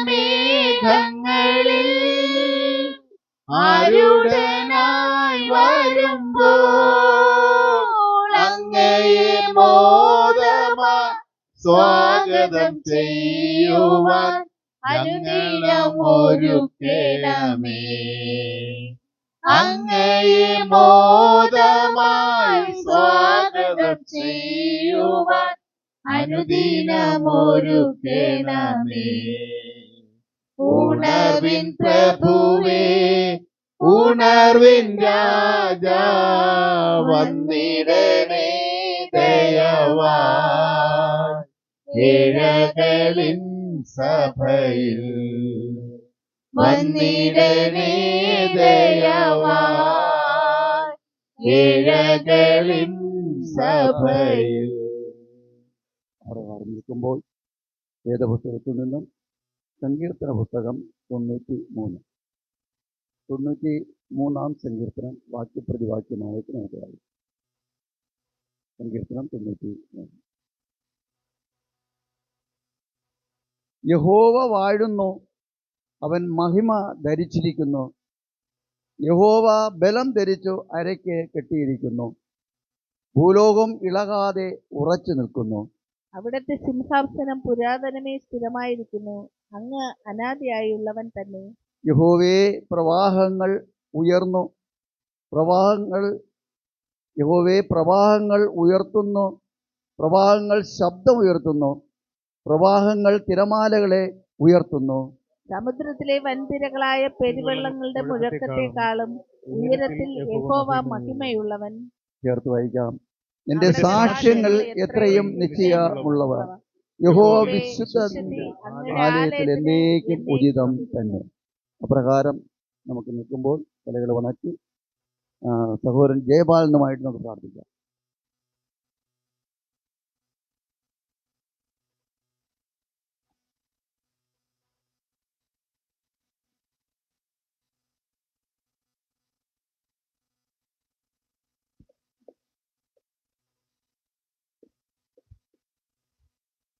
ഇസ്രായേലിൻ്റെ പരിപാലകനും ഞങ്ങളുടെ വീണ്ടെടുപ്പുകാരനുമായിരിക്കുന്ന ഞങ്ങളുടെ വാഴ്ത്തപ്പെട്ട സ്വർഗീയ നല്ല ദൈവം, ഈ വിശുദ്ധ ശബദിൻ്റെ മണിക്കൂറുകൾ ഞങ്ങൾക്ക് ഒരു സന്തോഷകരമാക്കി തീർത്താകുന്ന കൃപകൾക്കായി ഈ വിശുദ്ധ ആരാധനയെ സംബന്ധിച്ചിരിക്കുന്ന എല്ലാ പ്രിയപ്പെട്ടവരും ആളാമ്പ്രതിൻ്റെ തമ്പുരാനെ അവിടുന്ന് സന്തോഷം അനുഭവിക്കും. ദൈവത്തിൻ്റെ മഹത്വം മനസ്സിലാക്കിക്കൊണ്ട് ആലയം വിട്ട് മടങ്ങി പോകുവാൻ തിരുമേനി സഹായിക്കണം. ബന്ധനത്തിലും ബുദ്ധിമുട്ടിലും പ്രയാസത്തിലും രോഗത്തിലും ആരെങ്കിലും തമ്പുരാനെ അവിടുത്തെ മുമ്പിലേക്ക് കടന്നു വന്നിട്ടുണ്ടെങ്കിൽ സൗഖ്യത്തോടുകൂടെ അവിടുന്ന് മടക്കി അയക്കണമെന്ന് പ്രാർത്ഥിക്കുന്നു. ഇത് ആരാധന ഏറ്റവും അനുഗ്രഹമായി തീർക്കണമെന്ന് പ്രാർത്ഥിക്കുന്നു. മനോഹരമായൊരു ശാപസ്തുൽപ്പന്ന ഞങ്ങൾ നടത്തിയല്ലോ തമ്പുരാനെ. അതേ അതിലുള്ളതായ സകലവിധമായ മർമ്മങ്ങളെയും ഞങ്ങളെ ഗ്രഹിപ്പിച്ചു തന്ന കൃപകൾക്കായി സ്തോത്രം. അതിൻ്റെ ആത്മീയമായ വശങ്ങൾ, പ്രവചന കാര്യാദികൾ, ഇതൊക്കെയും ഞങ്ങൾ ശാന്തമായി അതേ ദൈവ സ്നേഹത്തിൽ മനസ്സിലാക്കുവാൻ തക്കവണ്ണം ഞങ്ങളുടെ ടീച്ചർമാരെ ഞങ്ങൾ സഹായിച്ചല്ലോ. തിരുനാമത്തിന് സ്തോത്രം. ശേഷം ഞങ്ങൾ വിശുദ്ധമായ ഒരു ആരാധനയിലേക്ക് കടന്നു പോവുകയാണ്. ഈ വിശുദ്ധമായ ആരാധന ഞങ്ങളുടെ ജീവിതത്തിൽ ഏറ്റവും അനുഗ്രഹമായി തീരുവാൻ ഞങ്ങളുടെ തമ്പുരാനെ സഹായിക്കണമെന്ന് പ്രാർത്ഥിക്കുന്നു. അതേ കർത്താവേ, ഈ അന്ത്യനാളുകളിൽ സ്വസ്ഥമായി അനുഭവിക്കുവാൻ തക്കവണ്ണം ഞങ്ങളെ വിളിച്ച് വേർതിരിച്ചല്ലോ. തിരുനാമത്തിന് സ്തോത്രം. ദൈവകൽപ്പനയിലുള്ള വിശ്വാസവും കാത്തുകൊള്ളുന്നതായ ഒരു കൂട്ടം വിശ്വാസികളെ ഈ മൂന്നാറ്റുമുക്ക് പ്രദേശത്ത് അവിടുന്ന് വിളിച്ചു കൂട്ടിയിരിക്കാൻ സ്തോത്രം. ആകയാൽ ദൈവമേ, ഞങ്ങളുടെ ദേശത്തിൻ്റെ മാതൃകയായിരിക്കണമെന്ന് പ്രാർത്ഥിക്കുന്നു. ഈ ദേശത്തിന് ഞങ്ങൾ ഒരു അത്ഭുതമായി തീരണമെന്ന് പ്രാർത്ഥിക്കുന്നു കർത്താവേ. ഞങ്ങൾ മുഖാന്തരം അനേകർ അതേ തമ്പുരാനെ ഈ ആലയം മുഖാന്തരം അവിടുത്തെ വരവെങ്കിൽ അതേ നിത്യതയിൽ കടക്കുവാൻ തക്കവണ്ണം മുഖാന്തരമാക്കണമേ എന്ന് പ്രാർത്ഥിക്കുന്നു. ഇന്ന് നടത്തപ്പെടുന്ന എല്ലാ വചന ഞങ്ങൾക്ക് ആത്മീയമായി അനുഭവിക്കുവാനും അത് ഞങ്ങളുടെ ജീവിതങ്ങളിൽ ഏറ്റവും അനുഗ്രഹം തീരുവാൻ തക്കവണ്ണം തിരുമേനി സഹായിക്കണമെന്ന് പ്രാർത്ഥിക്കുന്നു. രോഗിയായി തീർന്നിരിക്കുന്ന ഞങ്ങളുടെ ഗവൺമെൻറ് സാറിനായി പ്രാർത്ഥിക്കുന്നു തമ്പുരാനെ. ക്ഷണത്തിൽ തന്നെ അദ്ദേഹത്തെ തടവി തൊട്ട് അവിടെ സൗഖ്യമാക്കണമെന്ന് പ്രാർത്ഥിക്കുന്നു. അവിടുത്തെ പരസ്യ ശുശ്രൂഷയിൽ അനേക രോഗികളെ തൊട്ട് സൗഖ്യമാക്കിയതായ അത്ഭുതമേറിയതായ കരം പ്രിയപ്പെട്ട മകൻ്റെ മേലിൽ സ്പർശിച്ച് അതേ നാടി ഞരമ്പുകളിൽ സകല രോഗങ്ങളെയും അവിടുന്ന് സൗഖ്യമാക്കണമെന്ന് പ്രാർത്ഥിക്കുന്നു. അപ്രകാരം തന്നെ ഞങ്ങളുടെ ഡോക്ടർ അവറുകളെ കർത്താവ് ഞാൻ കാണുമ്പോൾ അതിയായ സങ്കടം തോന്നിപ്പോയി തമ്പുരാനെ. പ്രിയപ്പെട്ട മകനെ അവിടുന്ന് രോഗിയാക്കിയിരിക്കാൻ സ്തോത്രം. എങ്കിലോ നീതിമാൻ വീണാൽ എത്രയും പെട്ടെന്ന് എഴുന്നേൽക്കുമെന്ന് ഞങ്ങൾ അറിയാതെ സ്തോത്രം. പ്രിയപ്പെട്ട മകനെ അവിടുന്ന് സൗഖ്യം നൽകണമെന്ന് പ്രാർത്ഥിക്കുന്നു. ഇന്ന് വചന സുരക്ഷയ്ക്കായി നിൽക്കുന്നതായ ഞങ്ങളുടെ ചർച്ച ഭാഷയ്ക്കായി പ്രാർത്ഥിക്കുന്നു.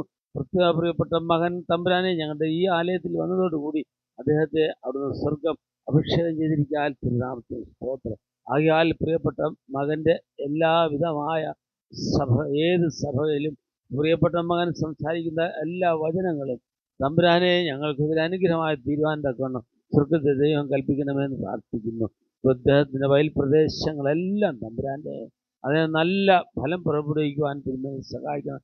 കേൾപ്പിക്കപ്പെടുന്ന വചനം മുഖാന്തരം 30, 60, 100 മേനിയായി വളരുവാനും അതേ പ്രിയപ്പെട്ട മകന് ഞങ്ങൾക്കും അതേ ഓഹരിയായി വെച്ചിരിക്കുന്നതായ അനുഭവം ഞങ്ങൾ സന്തോഷത്തോടെ അനുഭവിക്കാൻ തിരുമേനി സഹായിക്കണമെന്ന് പ്രാർത്ഥിക്കുന്നു. കടന്നു വന്നിരിക്കുന്ന എല്ലാ പ്രിയപ്പെട്ട ആളാമ്പരെ അനുഗ്രഹിക്കണം. പരിശുദ്ധാത്മാവിൻ്റെ വ്യാപാര ശക്തി ഞങ്ങളുടെ ആലയത്തിൽ നെടുകയും കുറുകയും വ്യാപരിക്കുന്ന കൃപകൾക്കായി സ്തോത്രം ചെയ്യുന്നത്. അന്ത്യകാലത്ത് ഞങ്ങൾക്ക് സന്തോഷിക്കുവാൻ മറ്റൊരു മാർഗമില്ലല്ലോ തമ്പുരാനെ. ജാതികൾ കലയിക്കുന്നതും വംശങ്ങളിൽ നിരൂപമായി ചിന്തിക്കുന്നത് എന്ന് സങ്കീർത്തനക്കാരൻ പറയുന്നുവല്ലോ. എങ്കിലോ ഞങ്ങൾക്ക് അതൊന്നും ചിന്തിക്കാതെ സർവശക്തനായ ദൈവത്തെ പരിപൂർണമായി അതേ ആത്മീയമായി ചിന്തിച്ച് ആരാധിച്ച് മഹത്വപ്പെടുത്തുവാൻ ഞങ്ങളെ സഹായിക്കണമെന്ന് പ്രാർത്ഥിക്കുന്നു. ആരാധനയ്ക്ക് യോഗ്യനായ അവിടുത്തെ മുമ്പിൽ ആരാധിക്കപ്പെടുവാനും ഗാനപ്രിയനായ അവിടുത്തെ മുമ്പിൽ ആത്മീയമായ ഗാനങ്ങൾ ആലപിക്കുവാനും ഞങ്ങളെ വീണ്ടും ഒരിക്കൽ കൂടി അവിടുന്ന് ഒരുക്കിയല്ലോ. തിരുനാമത്തിന് സ്തോത്രം. ആകയാൽ ഇന്ന് കടന്നു വന്നിരിക്കുന്ന എല്ലാ പ്രിയപ്പെട്ടവരെയും അതേ തൊട്ട് അവിടുന്ന് മടക്കി അയക്കണമെന്ന് പ്രാർത്ഥിക്കുന്നു. ആ ഗലീലക്കാരനായ യേശു ക്രിസ്തുവിനെ വാസ്തവമായി കണ്ടറിഞ്ഞ് മടങ്ങിപ്പോകാൻ ഞങ്ങളെ സഹായിക്കണമെന്ന് ഞങ്ങൾക്കായി കാൽവരി ജീവൻ വെച്ച ക്രിസ്തു മുഖാന്തരം ചോദിക്കുന്നു. വലിയ പ്രാർത്ഥന കേൾക്കണമേ പരിശുദ്ധ പരംപിതാവേ. ആമേൻ. എല്ലാവരും തിരുമുൽ കാഴ്ചയുമായി അവിടുത്തെ പ്രാകാരങ്ങൾ ചെല്ലുവൻ എന്ന സങ്കീർത്തനക്കാരൻ എഴുതുന്നു. യഹോവയെ നമ്മുടെ ധനം കൊണ്ടും എല്ലാ വിളവിൻ്റെയും ആദ്യഫലം കൊണ്ടും ബഹുമാനിക്കുക എന്ന് ജ്ഞാനികളുടെ ജ്ഞാനി നമ്മോട് പറയുന്നു. എൻ്റെ ആലയത്തിൽ ആഹാരം ഉണ്ടാകേണ്ടതിനും നമ്മുടെ ദശാംശം മുഴുവൻ ഭണ്ഡാരത്തിലേക്ക് കൊണ്ടുവരുവാൻ ഞാൻ നിങ്ങൾക്ക് ആകാശത്തിൻ്റെ കിളിവാതിലുകളെ തുറന്ന് സ്ഥലം പോരാതെ വരുവോളം നിങ്ങളുടെ മേൽ അനുഗ്രഹം പകരുകയില്ലയോ എന്നിങ്ങനെ നമ്മൾ ഇതിനാൽ ദൈവത്തെ പരീക്ഷിക്കും എന്ന് സൈന്യങ്ങളുടെ യഹോവ അരുളിച്ചെയ്യുന്നു. വിശുദ്ധ ദശാംശം, നേർച്ചകൾ, കാണിക്കകൾ ഒക്കെയും സ്വീകരിക്കേണ്ട സമയമാണ്. അതിൽ നേതൃത്വരായവർ മുന്നോട്ട് സ്വീകരിക്കുകയാണ്. ആ സമയം നമുക്ക് നമ്മുടെ പാഠപുസ്തകത്തിലെ സ്വർഗനാട്ടിലൻ പ്രിയൻ തീർത്തിടും സ്വന്തം വീട്ടിൽ ചേർന്നിടുവാൻ എന്ന ഗാനം ആലപിക്കാം.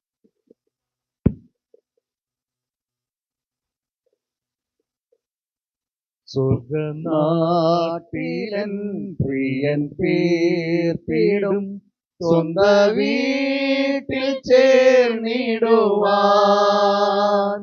മമകാന്തനെ ഒന്നു കാണുവാൻ മനം കാത്തു പാർത്തിടുന്നു. മമകാന്തനെ ഒന്നു കാണുവാൻ മനം കാത്തു പാർത്തിടുന്നു.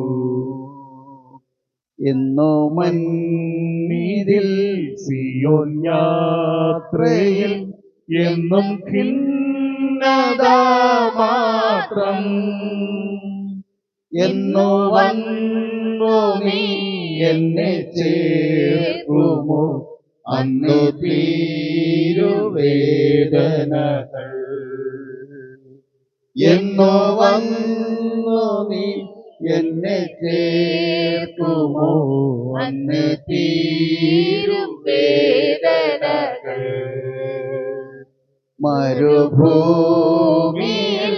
തളരാതെ ഞാൻ മരുവുന്നു നിൻ കൃപയാ. ഒരു നാളും നീ പിരിയാതെന്നെ കരുതുന്നു കൺമണി പോ. ഒരു നാളും നീ പിരിയാതെന്നെ കരുതുന്നു കൺമണി പോ. നല്ല നാഥനെ നിനക്കായി ഞാൻ വേല ചെയ്യും അന്ത്യം വരെ. അല്ലൽ തീർന്നു നിൻ സവിധേ വരാതില്ല പാരിൽ വിശ്രമവും. അല്ലൽ തീർന്നു നിൻ സവിധേ വരാതില്ല പാരിൽ വിശ്രമവും. കർത്തൃകാഹളം വാനിൽ കേൾക്കുവാൻ കാലമായില്ലേ പ്രിയനേ. ആശയേറുന്നേ അങ്ങേ കാണുവാൻ ആമേനേശുവേ വരണേ.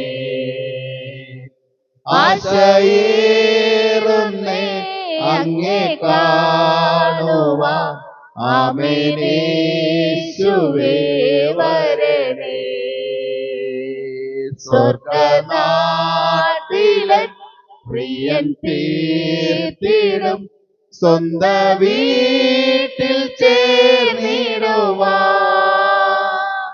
മാമകാന്തനെ ഒന്നു കാണുവാൻ മനം കാത്തു പാർത്തിടുന്നു.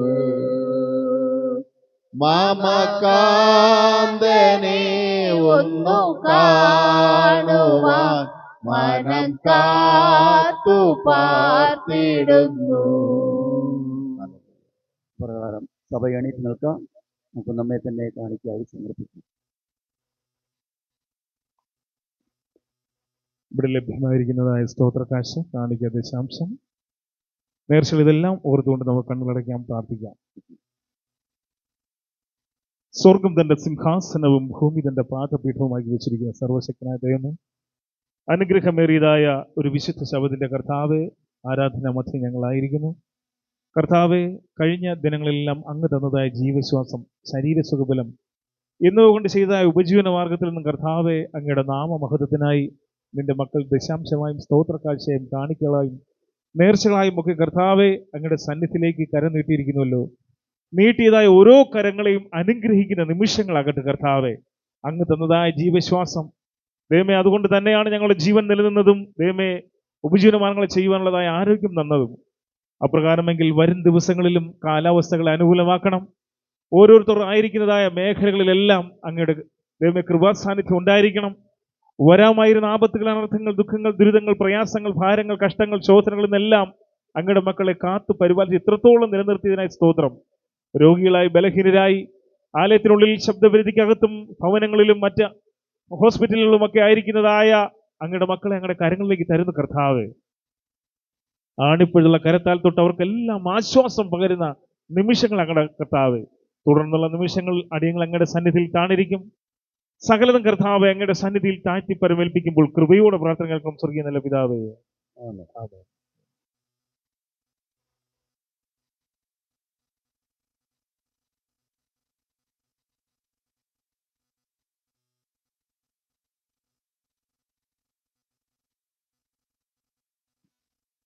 ദൈവത്തിൻ്റെ അതിപരിശുദ്ധനാമം വാഴ്ത്തപ്പെടുമാറാകട്ടെ. അനുഗ്രഹമേറിയതായ ഒരു പകൽക്കാലം. ചുരുക്കം ചില ശബദങ്ങൾക്ക് ശേഷം എനിക്ക് വീണ്ടും ഈ സമയം ഇത്തരത്തിലുള്ളതായ ഒരു ആരാധനയോടുള്ള ബന്ധത്തിൽ ദൈവത്തിൻ്റെ സന്നിധിയിലായിരിക്കാൻ സർവ്വശക്തനായ ദൈവം ഇടവരുത്തി.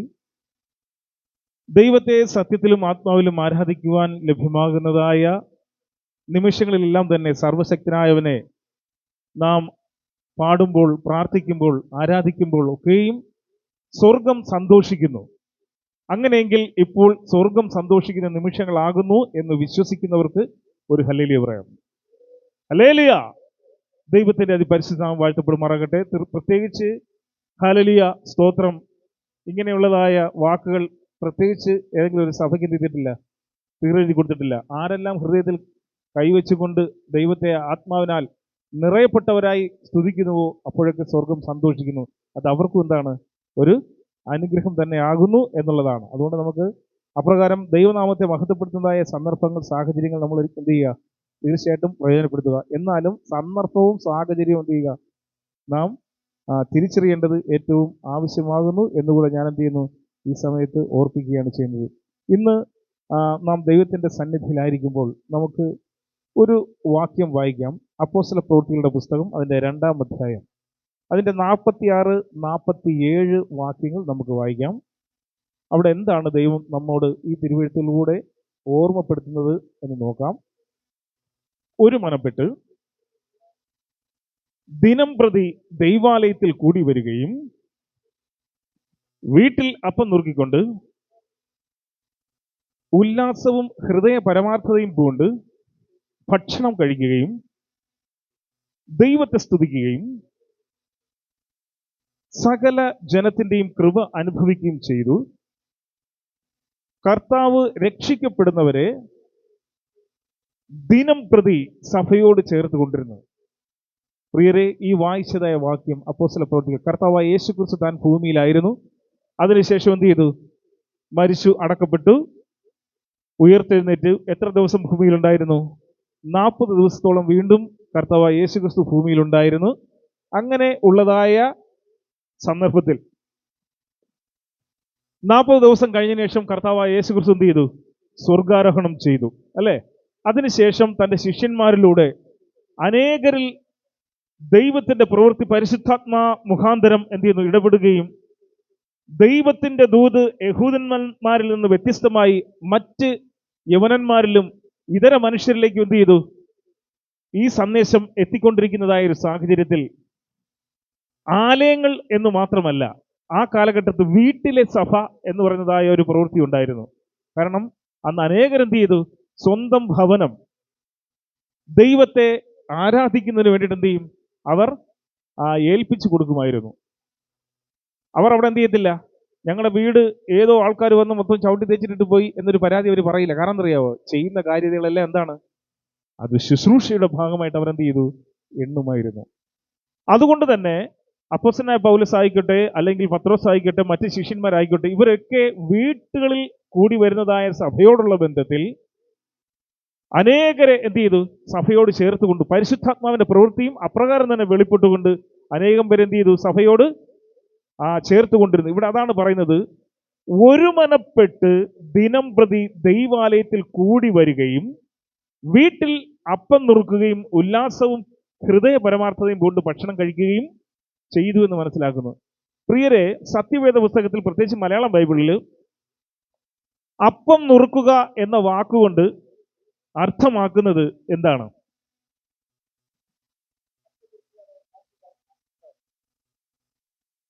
ഭക്ഷണം കഴിക്കുക, അല്ലേ? എന്നാൽ പലരും പറയാറുണ്ട് ഈ അപ്പം നുറുക്കുക എന്നുള്ള വാക്കുകൊണ്ട് ഉദ്ദേശിക്കുന്നത് എന്താണ്? അത് തിരുവത്താഴ ശുശ്രൂഷയാണ്, കർത്തൃമേശയാണെന്ന്. അല്ല, മാത്രമല്ല അല്ലാത്ത സമയങ്ങളിലും ഈ വാക്ക് തീരുന്നുണ്ട്, സത്യവേദ പുസ്തകത്തിൽ അത് ഉപയോഗിച്ചിട്ടുണ്ട്. ഇവിടെ അതുകൊണ്ടാണ് തൊട്ടടുത്ത വാക്യം നമ്മൾ വായിക്കുന്ന സമയത്ത് ഉല്ലാസവും ഹൃദയ പരമാർത്ഥതയും കൊണ്ട് ഭക്ഷണം കഴിക്കുകയും, അല്ലേ? ഭക്ഷണം കഴിക്കുന്നതായ സന്ദർഭത്തെയും അപ്പം നുറുക്കുക എന്നുള്ള പദം തന്നെയാണ് ചെയ്യുന്നത് ചില സന്ദർഭങ്ങളിൽ പറഞ്ഞിരിക്കുന്നത്. അതിന്റെ 47-ാമത്തെ വാക്യത്തിൽ എന്താണ് പറയുന്നത്? ദൈവത്തെ സ്തുതിക്കുകയും സകല ജനത്തിന്റെയും കൃപ അനുഭവിക്കുകയും ചെയ്തു.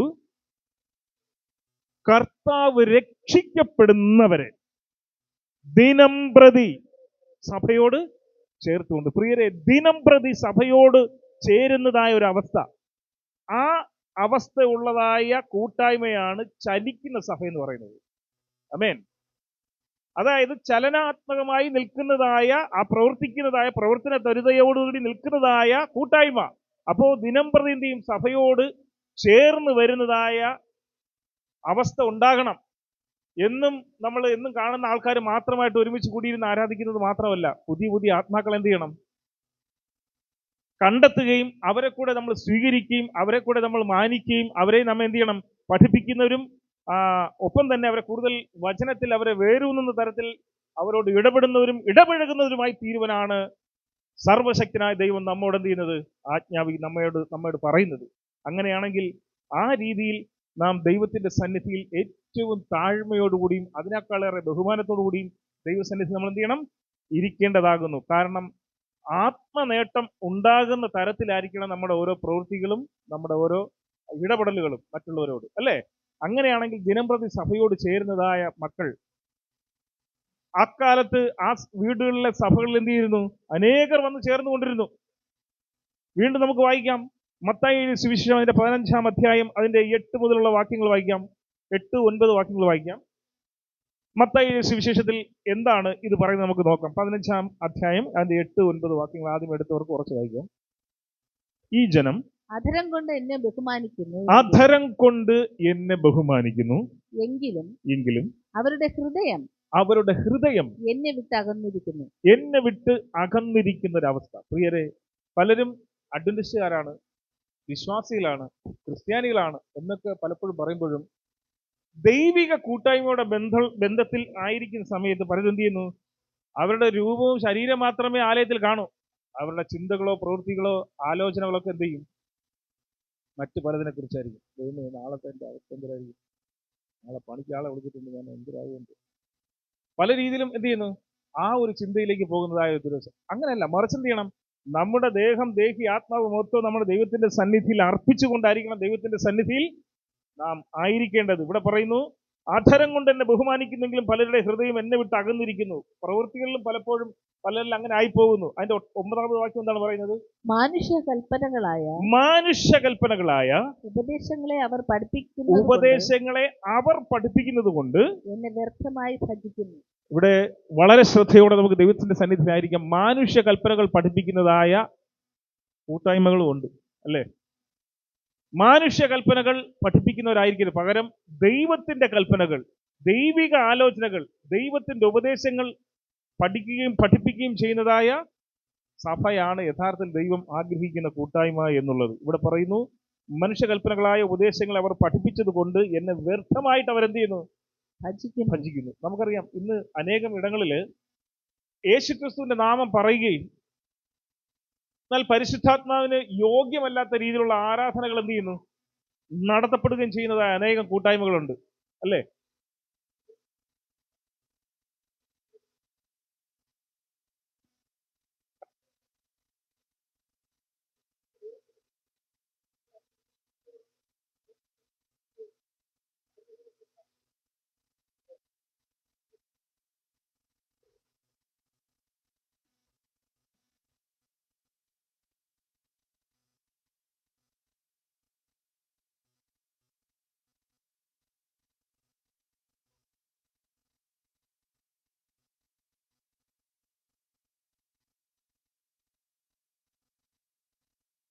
റോമാ മതത്തിന്റെ സൂര്യദേവ ആരാധനയുടെ ഫോട്ടോസ്റ്റാറ്റാണത്.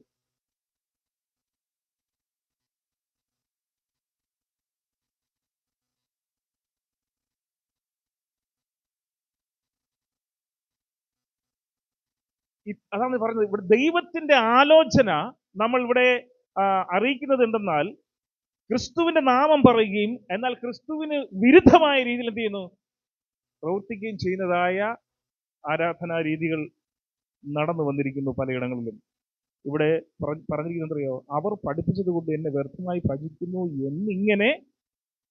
അടുത്ത വാക്യം എന്താണ് പറഞ്ഞിരിക്കുന്നത്? ഇവിടെ പഠിച്ചതായ ഒരു വിഷയമായിട്ട് ബന്ധപ്പെട്ടാണ് വരുന്നത്. പ്രവചിച്ചത് ഒത്തിരിക്കുന്നു. അപ്പൊ പ്രവചനം എന്ത് ചെയ്യണം? പ്രവചനം സംഭവിക്കണം, അല്ലേ? അത് സംഭവിക്കുന്നതായ കാര്യത്തെ വീണ്ടും ഓർമ്മിപ്പിക്കുന്നതാണ് ഈ വാക്യം. എന്താണ്? പ്രവചിച്ചത് ഒത്തിരിക്കുന്നു, ആ പ്രവചനം നിവൃത്തിയായിരിക്കുന്നു. അങ്ങനെയാണെങ്കിൽ സത്യവേദ പുസ്തകത്തിൽ ഇനിയും പ്രവചനം നിറവേറേണ്ടതായിട്ടുണ്ടോ?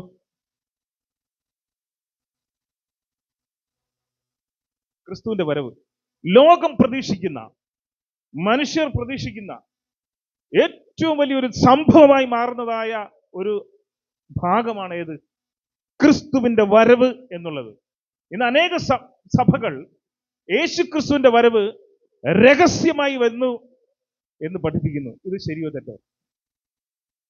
സത്യവേദ പുസ്തകത്തിൽ ഒരിടത്തും കർത്താവായ യേശുക്രിസ്തു രഹസ്യമായി വന്ന് തന്റെ മക്കളെ കൂട്ടിക്കൊണ്ടു പോകുന്നു എന്നെന്ത് ചെയ്യുന്നില്ല, വേദപുസ്തകത്തിൽ ഒരിടത്തും പറയുന്നില്ല. എന്നാൽ ക്രിസ്തുവിന്റെ വരവിനെ കുറിച്ച് എങ്ങനെ പറയുന്നു? കർത്താവ് താൻ ഗംഭീരനാദത്തോടും. മറ്റൊരു ഭാഗത്ത് പറയുന്നത് എന്താണ്? അവൻ കള്ളനെ പോലെ എന്ന്.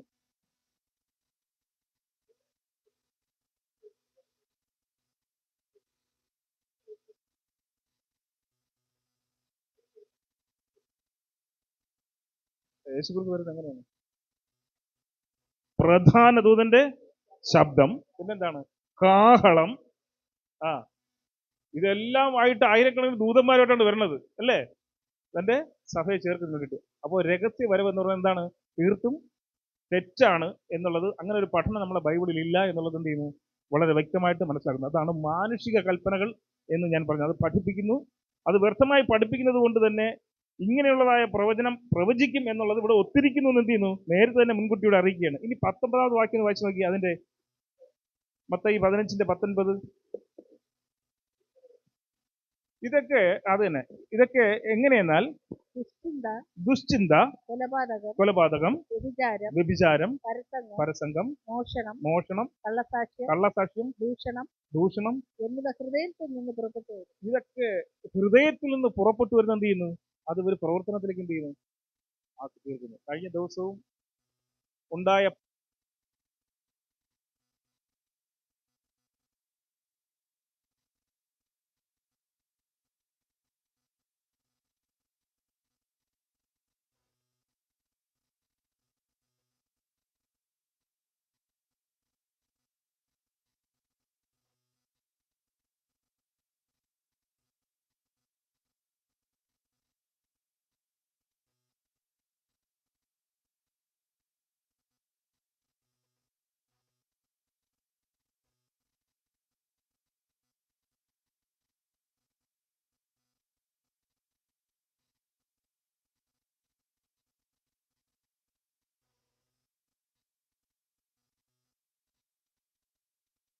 ഇതൊക്കെ ഇങ്ങനെ തന്നെ സംഭവിക്കുന്ന സത്യവേദ പുസ്തകത്തിൽ പറഞ്ഞിട്ടില്ലേ? മുൻകൂട്ടി പറഞ്ഞിട്ടില്ലേ? ഇതുപോലെ എന്തെല്ലാം ആർക്കും ആരെയും വിശ്വാസമില്ലാത്തതായ ഒരു കാലഘട്ടം, ആർക്കും ആരെയും എന്താണ് ബഹുമാനിക്കാൻ പറ്റാത്തതായ ഒരു കാലഘട്ടം, അപ്പൻ മക്കളെയും മക്കൾ അപ്പനോടും അതുപോലെ തന്നെ മാതാപിതാക്കൾ പരസ്പരവും അവർ തങ്ങളുടെ മക്കളോടും ഒക്കെ തന്നെ ഈർഷ്യയോടുകൂടി മാത്രം ഇടപെടുന്നതായ സംസാരിക്കുന്നതായ ഒരു കാലഘട്ടത്തിലേക്കാണ് ഈ ആളുകൾ എത്തപ്പെട്ടുകൊണ്ടിരിക്കുന്നത്. അതുകൊണ്ട് തന്നെ നമ്മുടെ ഭവനങ്ങൾ, കുടുംബങ്ങൾ എല്ലാം ഇപ്പോഴും ദൈവത്തോടുള്ള ബന്ധത്തിൽ നമ്മൾ എന്ത് ചെയ്യണം? തീർച്ചപ്പെടുത്തിയിരിക്കണം. അടുത്ത കാലത്തായിട്ട് റിപ്പോർട്ട് ചെയ്യപ്പെട്ടത്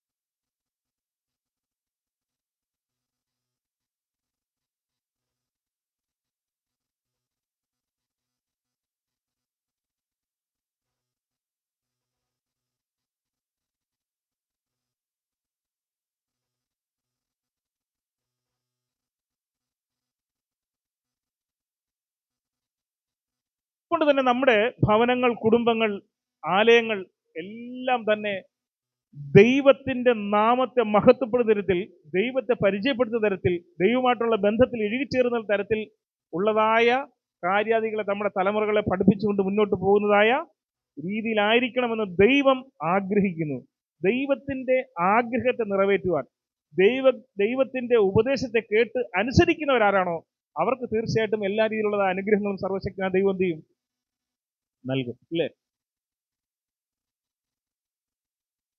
ഒരു പ്രവാചകനോട് പറഞ്ഞു, ദൈവം പറഞ്ഞു, നീ ചെന്ന് എന്ത് ചെയ്യണം? രാജാവിന്റെ അടുത്ത് ചെന്ന് മുഖത്ത് നോക്കി പറയണം, നീ എന്ത് ചെയ്യും?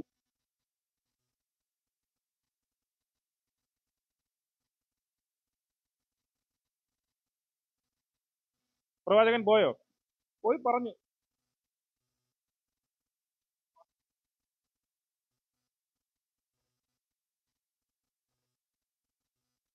ഹിസ്കിയാവ് രാജാവിന്റെ നല്ല നാളുകളെ എണ്ണി പറഞ്ഞുകൊണ്ട് അദ്ദേഹം ദൈവത്തിന്റെ സന്നിധിയിൽ മുട്ടുമടക്കി പ്രാർത്ഥിച്ചു. ദൈവമേ, എനിക്ക് ബോധമുണ്ടായിരുന്നതായ നാളുകളിൽ ഞാൻ ദൈവനാമ മഹത്തിനായി ചെയ്തതായ കാര്യാദികൾ ഇന്നത് ഓർക്കുന്നില്ലയോ എന്ന് പറഞ്ഞ് അദ്ദേഹം പ്രാർത്ഥിച്ചു. അല്ലേ? അപ്പൊ ഇവിടെ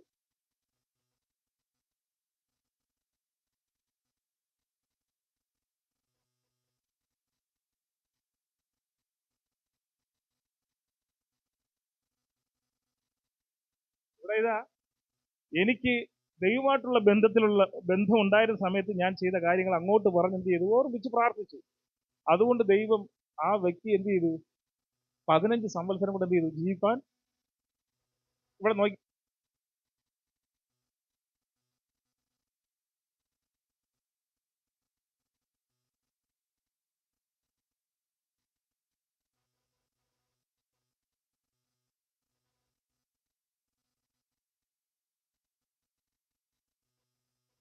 എന്ത് ചെയ്യും?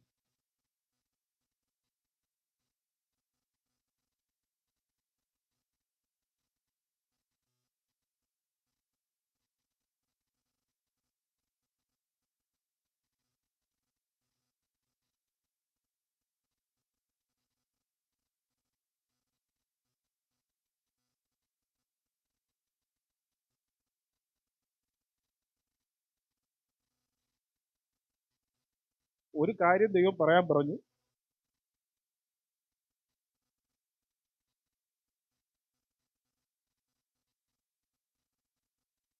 സംഭവിക്കും എന്ന് പറഞ്ഞ കാര്യം എന്ത് ചെയ്തില്ല?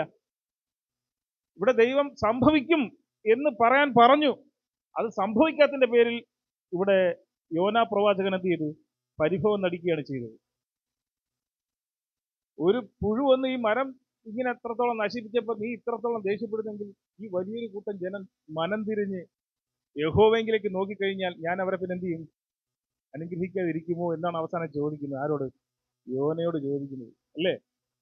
പ്രിയരെ, ഞാനിത് പറയാൻ കാരണം എന്ന് പറഞ്ഞു കഴിഞ്ഞാൽ, ദൈവം നമ്മെക്കുറിച്ച് ഓരോരുത്തരെ കുറിച്ചും വ്യക്തമായിട്ടൊരു പദ്ധതി ദൈവത്തിനുണ്ട്. ഇവിടെ ഇരിക്കുന്ന എല്ലാ കൊച്ചു കുഞ്ഞുങ്ങൾ മുതൽ മുതിർന്നവരായിരിക്കുന്ന എല്ലാവരെ കുറിച്ചും ഈ പദ്ധതി നിറവേറുന്നതിന് വേണ്ടിയിട്ട് നാം ദൈവമായിട്ടുള്ള ബന്ധത്തിൽ എങ്ങനെയാണ് ആയിരിക്കുന്നത് എന്നുള്ളതാണ് പ്രധാന വിഷയം. അത് ദൈവഹിതപ്രകാരം ആയിരിക്കുമെങ്കിൽ ആ പദ്ധതി എന്ത് ചെയ്യും? നിറവേറും. അബ്രഹാമിനോട് പറഞ്ഞു, നിനക്കെന്താണ്? ഞാൻ ഈ മണൽത്തരികൾ പോലെ എന്ത് ചെയ്യും? ആകാശത്തിൽ നക്ഷത്രങ്ങൾ പോലെയും ഞാൻ തലമുറകളെ തരുമെന്ന് പറഞ്ഞു.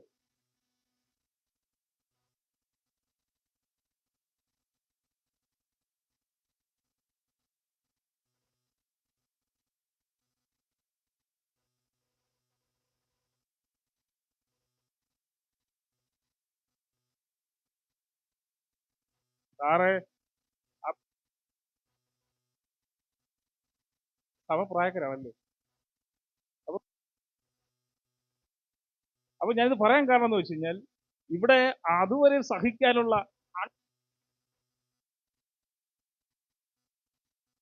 എന്ത് ചെയ്തു? ദൈവത്തിന്റെ പദ്ധതിക്ക് അപ്പുറമായിട്ട് മനുഷ്യൻ ഇവിടെ ഒരു മാനുഷിക കൽപ്പന കൊണ്ടുവരികയാണ്. സാറ ഒരു മാനുഷിക കൽപ്പന കൊണ്ടുവരുന്നു, ഒരു യുക്തി പ്രകാരം. എന്താണ്? ആ, ഹാഗറിനെ കൊണ്ട് എന്ത് ചെയ്യാൻ? ഭാര്യയെ സ്വീകരിക്കാൻ പറയും. അങ്ങനെ ഹാഗറിൽ എന്ത് ചെയ്യും? ഒരു സന്തതി ഉണ്ടാവും. ആ സന്തതിയുടെ പേരറിയാമോ? അതെ,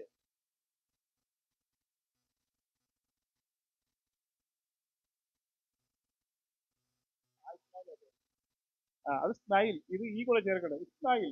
അല്ലേ? അപ്പൊ എന്തായിരുന്നാലും ഞാനിത് പറയാൻ കാരണം എന്ന് പറഞ്ഞു കഴിഞ്ഞാൽ, ഈ ഇസ്മായിൽ എന്ന് പറയുന്നത് വാഗ്ദത്ത സന്തതിയാണോ? അല്ലേ?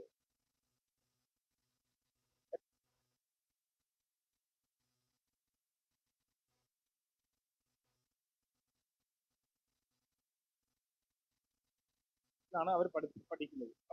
ഇവിടെ അബ്രഹാമിന്റെ വാഗ്ദത്ത സന്തതിയായ ഇസഹാക്കിൽ നിന്ന് വരുന്നതായ തലമുറകളാണ് ഇസ്രായേൽ എന്ന് തന്നെ അറിയപ്പെടുന്നത്. അത് പിന്നെ ഇപ്പൊ എന്ത് ചെയ്തു? ജനതയായി. പിന്നീട് അതെന്തായി? ഇന്ന് രാഷ്ട്രമായിട്ട് അറിയപ്പെടുന്നു. എല്ലാ ആൾക്കാരും, ഈ ലോകത്തുള്ള സർവ്വ രാജ്യക്കാരും ഇങ്ങനെ ചൂണ്ടു നോക്കുന്നതായ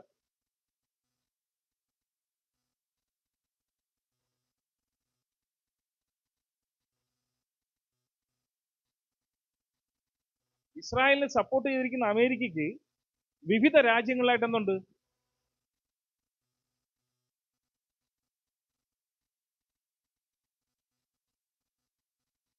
ഇസ്രായേലിന്റെ തീരുമാനം പോലും അല്ലേ? ഇന്ന് ഇറാനും അതുപോലെ തന്നെ ഇസ്രായേലും എന്ത് ചെയ്യുന്നു? യുദ്ധത്തിൻ്റെതായ ഭാഗത്താണ്. അമേരിക്ക ഇസ്രായേലിനെ സപ്പോർട്ട് ചെയ്ത് നിൽക്കുന്നുണ്ടെങ്കിലും പലപ്പോഴും പല പ്രശ്നങ്ങൾ നമുക്കറിയാം.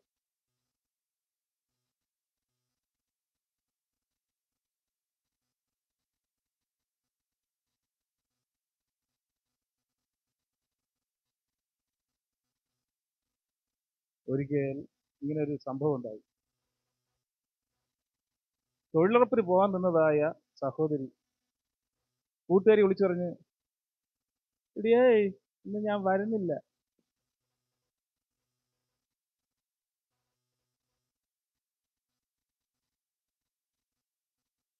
എന്തു പറ്റി?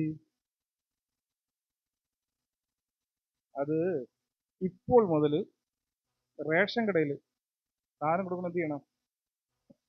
ആപ്പ് ഡൗൺലോഡ് ചെയ്ത് എന്ത് ചെയ്യണം? ഇത് ചെയ്യണം.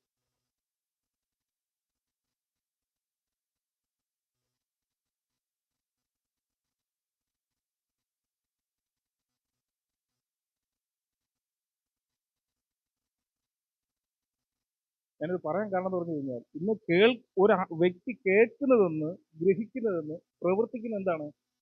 അങ്ങനെ ആയി പോകുന്നു. അത് ഏത് മേഖലയിലായിരുന്നാലും ഏത് വിഷയമായിരുന്നാലും അങ്ങനെയാണ്. അതുകൊണ്ട് അങ്ങനെ ആയി പോകാതിരിക്കാൻ മാനുഷിക കൽപ്പനകൾ അല്ല നമ്മൾ അനുസരിക്കാനുള്ളത്, മറിച്ച് ദൈവത്തിന്റെ ശബ്ദം, ദൈവത്തിന്റെ ഉപദേശം അത് കേട്ടുകൊണ്ട് ഗ്രഹിച്ചുകൊണ്ട് ദൈവത്തിന്റെ സന്നിധിയിൽ നിലനിൽക്കുന്നവരായി നാം ആയിരിക്കണം എന്നുള്ളതാണ് ഞാനിവിടെ ഓർമ്മിപ്പിക്കുന്നത്.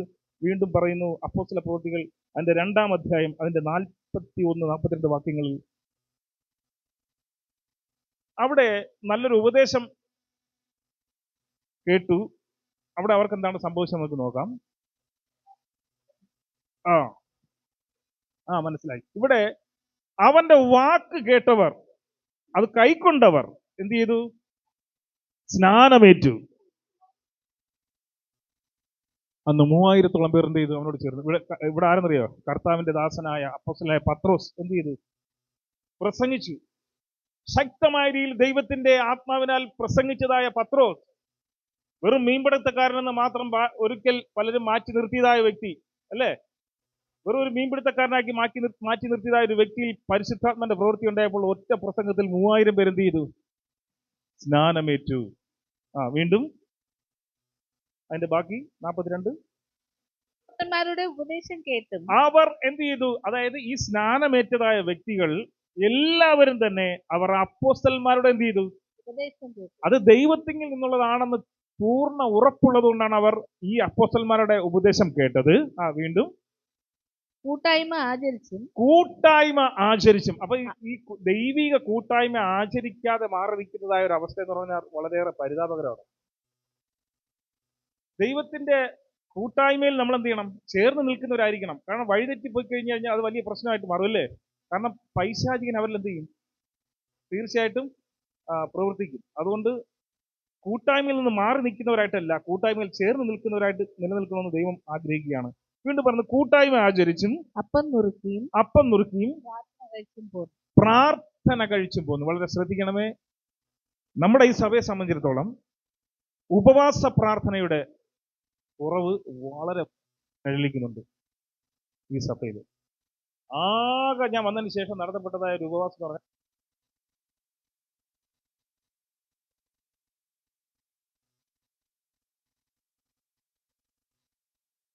പറയുന്നത് ഉപവാസത്താലും പ്രാർത്ഥനയാലും അല്ലാതെ ഈ വ്യാധി, ഈ ജാതി, ഈ സങ്കടം, ഈ പറഞ്ഞതായ വരായികകൾ, വിനകൾ മാറിപ്പോകയില്ല എന്ന് സർവശക്തനായ ദൈവം പറയുന്നത്. ഉപവാസവും പ്രാർത്ഥനയും നിർബന്ധമായിട്ട് നമുക്ക് എന്ത് ചെയ്യണം? നമ്മുടെ കുടുംബത്തിൽ, ഭവനത്തിൽ, ജീവിതത്തിൽ, ആലയത്തിൽ ഉണ്ടാകണം. അതിന്റെ പ്രാധാന്യത വളരെയേറെ വലുതാണ്. ഉപവസിച്ച് പ്രാർത്ഥിക്കുമ്പോൾ നമ്മുടെ വിഷയങ്ങളിൽ അത് നമ്മുടെ സ്വകാര്യ വിഷയങ്ങളായിക്കോട്ടെ, കുടുംബപരമായ വിഷയങ്ങളായിക്കോട്ടെ, ഏത് വിഷയങ്ങളിന്മേലായാലും, ഭൂമിക്ക് മുകളിലുള്ളതും ആകാശത്തിന് കീഴിലുള്ളതായ വിഷയം മാത്രമേ മനുഷ്യൻ എന്ത് ചെയ്യുന്നുള്ളൂ? അഭിമുഖീകരിക്കുന്നുള്ളൂ. അതുകൊണ്ട് ഏത് വിഷയത്തിന്മേലും സർവശക്തനായ ദൈവം ഇടപെടണമെങ്കിൽ ഉപവാസവും പ്രാർത്ഥനയും നമ്മളിൽ നിർബന്ധമായിരിക്കണം എന്ന് ദൈവം എന്ത് ചെയ്യുന്നു? അതുകൊണ്ട് തീർച്ചയായിട്ടും ഉപവാസ പ്രാർത്ഥനകൾ നമ്മൾ ക്രമീകരിക്കേണ്ടതായിട്ടുണ്ട്. അത് നമ്മൾ എന്ത് ചെയ്യണം? ആചരിക്കുന്നവരായിരിക്കണം. വീണ്ടും 1 കൊരിന്ത്യർക്ക് ലേഖനം 1-ാം അധ്യായം അതിന്റെ 10-ാമത് വാക്യത്തിൽ എന്ത് പറയുന്നു നോക്കാം. അവിടെ എന്താണ് പറയുന്നത്? ഏക അഭിപ്രായത്തിൽ നാം ഒന്നിച്ചു നിൽക്കേണ്ടതായിട്ടുണ്ട്. ഏക അഭിപ്രായം, ഒരേ അഭിപ്രായത്തിൽ എന്ത് ചെയ്യണം? നമ്മളെല്ലാവരും ഒരുമിച്ച് നിൽക്കുന്നവരും കൂട്ടായ്മ ആചരിക്കുന്നവരുമായിരിക്കണം. വായിക്കാം. സഹോദരന്മാരെ, സഹോദരന്മാരെ, നിങ്ങളെല്ലാവരും ഒന്ന് തന്നെ സംസാരിക്കണം. അവിടെ എന്ത് പാടില്ല? അഭിപ്രായ വ്യത്യാസം ഉണ്ടാകരുത്. ഒന്ന് തന്നെ സംസാരിക്കുകയും നിങ്ങളുടെ ഇടയിൽ ഭിന്നത എന്ന് പറഞ്ഞൊരു വാക്കേ ഉണ്ടാകരുത്.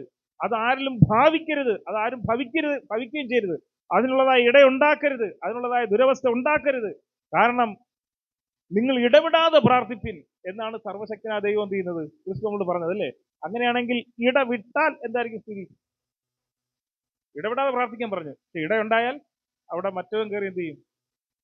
പ്രവർത്തിക്കും അല്ലേ? കാരണം ഉപവാസ പ്രാർത്ഥന കഴിഞ്ഞതിന് ശേഷമാണ് ആർക്ക് ശോധന ഉണ്ടായത്? എല്ലാവർക്കും. ആരൊക്കെ ഉപവസിച്ച് പ്രാർത്ഥിച്ചു അവർക്കൊക്കെ ആ പ്രശ്നം ഉണ്ടായി. ഇവിടെ ഇതാ കർത്താവ് യേശുക്രിസ്തു 40 ദിവസം ഉപവസിച്ചതിന് ശേഷം എന്ത് ചെയ്തു? മരുഭൂമിയിൽ നടന്ന സമയത്ത് പിശാചിന്റെ പുറത്തുണ്ടായി അല്ലേ? അപ്പോൾ ഒരിക്കലും നീ ദൈവിക നന്മ അനുഭവിക്കരുത്. ഒരിക്കലും നിനക്ക് ഉയർച്ച സംഭവിക്കരുത്. ഒരിക്കലും നിനക്ക് ആത്മീയമായതോ ഭൗമികമായതോ വളർച്ച ഉണ്ടാകരുത് എന്ന് ആഗ്രഹിക്കുന്നതായ പൈശാചികൻ പല രീതിയിലും പലരിലൂടെ എന്ത് ചെയ്യും? പ്രവർത്തിച്ചേക്കാം. അതിന് നമ്മളായിട്ട് എന്ത് ചെയ്ത്?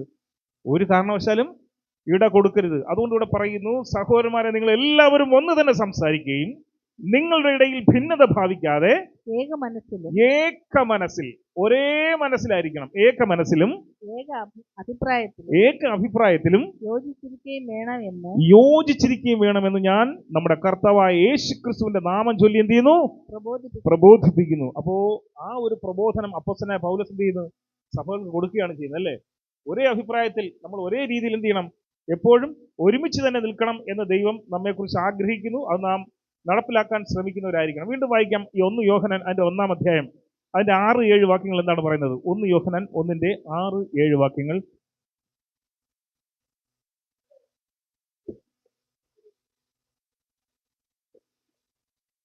അവനോട് കൂട്ടായ്മയുണ്ടെന്ന് പറയുകയും ഇരുട്ടിൽ നടക്കുകയും ചെയ്താൽ നാം ഭോഷ്ക് പറയുന്നു. ഓക്കെ, ഇവിടെ പറയുന്നു അവനോട് കൂട്ടായ്മ ഉണ്ട് എന്ന് പറഞ്ഞു നടക്കുന്ന പലരും ചിലപ്പോൾ എന്ത് ചെയ്യുന്നു? ഇരുട്ടിൽ നടക്കുന്നതായ ഒരു അവസ്ഥയിലായിരിക്കുന്നത്. അങ്ങനെയാണെങ്കിൽ എന്താണ്? അങ്ങനെ നടക്കുന്നത് എന്താണ്? ആ വ്യക്തി എന്താണ്?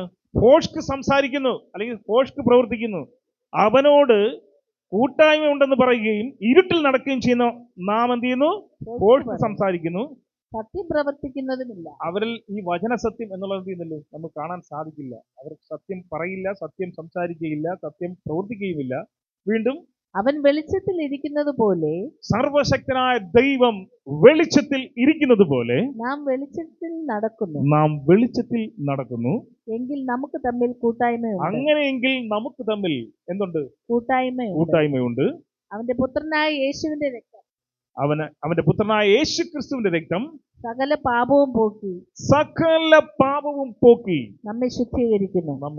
കർത്താവായ യേശു ക്രിസ്തു യാതൊരു പാപവും ചെയ്യാത്തതായ കർത്താവായ യേശു ക്രിസ്തു, ആ യേശു ക്രിസ്തുവിനെ കുഞ്ഞാടിനോടൊപ്പമാണ് എന്ത് ചെയ്യുന്നത്? ഉപമിച്ചിരിക്കുന്നത് അല്ലേ? കുഞ്ഞാട് സാധുവായ, വളരെ സാധുവായ, നിഷ്കളങ്കയായ ഒരു മൃഗമാണ് ആട്. അതിന്റെ കുഞ്ഞെന്ന് പറയുമ്പോഴോ അതിനേക്കാളും വളരെ നിഷ്കളങ്കമായ അവസ്ഥ. ഈ കുഞ്ഞാടിനോടൊപ്പം ക്രിസ്തുവിനെ ഉപമിച്ചിരിക്കുന്നു. അതുകൊണ്ടാണ് എന്ത് ചെയ്യുന്നറിയാവോ? അപ്പാ വിറകുണ്ട്, കത്തിയുണ്ട് അല്ലേ? യാഗമൃഗം എവിടെ എന്ന് ചോദിക്കും. അപ്പോ അബ്രഹാം ഒരു മറുപടി പറയും. എന്താണ്? യഹോവ ഈരെ എന്ന് പറഞ്ഞാൽ എന്താണ്? ദൈവം കരുതിക്കൊള്ളും. അത്രയേറെ വിശ്വാസം ആർക്കുണ്ട്? അബ്രഹാമിനുണ്ട്. അതുകൊണ്ടാണ് പറഞ്ഞതെന്നറിയാമോ? തൻ്റെ വേലക്കാരന്മാരോട് പറഞ്ഞ്, നിങ്ങൾ ഇവിടെ ഇരിക്കുക, ഞങ്ങൾ മടങ്ങി വരുവോളം.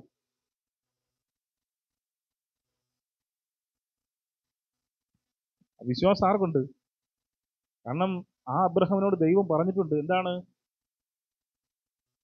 നിന്റെ സന്തതി പരമ്പരകളെ ഞാൻ എന്ത് ചെയ്യും? ഈ ആകാശത്തിൽ നക്ഷത്രം പോലെയും കടൽ കരയിലുള്ള മണൽത്തരികൾ പോലെയും ആക്കും. അപ്പോൾ എൻ്റെ വാഗ്ദത്ത സന്തതിയാണ് ഈ ഇസഹാക്ക്. ഈ ഇസഹാക്കിനെ ബലി കഴിപ്പിക്കാൻ ദൈവം ഇപ്പം പറഞ്ഞിട്ടുണ്ടെങ്കിൽ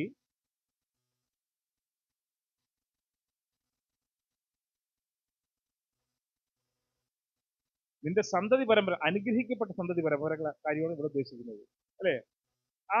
കാരണം ഇവിടെ ഇസഹാക്കിനെ ബലിയായി കഴിഞ്ഞാൽ പിന്നെ വാഗ്ദത്ത സന്തതിയിൽ ഉണ്ടാകുന്നതായ വിഭാഗം പിന്നുണ്ടോ? ഇല്ല. അപ്പൊ അതുകൊണ്ട് തന്നെ അതിന് പരിഹാരം ദൈവം കണ്ടെത്തുമെന്ന് പരിപൂർണ വിശ്വാസം ആർക്കുണ്ട്? അതുകൊണ്ടാണ് അബ്രഹാം വേലക്കാരടുത്ത് പറഞ്ഞതാണ്, ഞങ്ങൾ പോയി മടങ്ങി വരുവോളം നിങ്ങൾ ഇവിടെ ഇരിക്കുക എന്ന് പറഞ്ഞ് ഇവരുടെ ദാസന്മാരെന്ത് ചെയ്തു? അവിടെ ആക്കി വെച്ചിട്ട് ഇവർ മാത്രം കയറിപ്പോയതല്ലേ? അവിടെ ദൈവം ഒരുക്കിയിരുന്നത് എന്തായിരുന്നു? ഒരു കുഞ്ഞാടിനെ എന്ത് ചെയ്തു? ദൈവം അവിടെ ഒരുക്കി. അതാരായിരുന്നു? അത് കർത്താവായ യേശു ക്രിസ്തുവാണ്. യാതൊരു കുറ്റവും ചെയ്യാത്ത, യാതൊരു പാപവും ചെയ്യാത്ത കർത്താവായ യേശു ക്രിസ്തുവിന്റെ രക്തം സകല പാപവും പോക്കി നമ്മെ എന്ത് ചെയ്യുന്നു? ശുദ്ധീകരിക്കുന്നു എന്നുള്ളതാണ് ഇവിടെ നമുക്ക് മനസ്സിലാക്കി തരുന്നത്. അവസാനമായിട്ട് നമുക്ക് ഒരു വാക്ക്, 1-2 വാക്കുകൾ മാത്രം വായിക്കാം. അതുകൊണ്ട് നമ്മൾ ചെയ്യാനുള്ളത് എബ്രായർക്ക് ലേഖനം അതിന്റെ 5-ാം അധ്യായം അതിന്റെ 12-ാമത് വാക്യത്തിൽ എന്താണ് നോക്കാം. ഈ ലേഖനത്തിൽ നമുക്ക് വായിക്കാം. അവിടെ എന്താണ് പറയുന്നത്?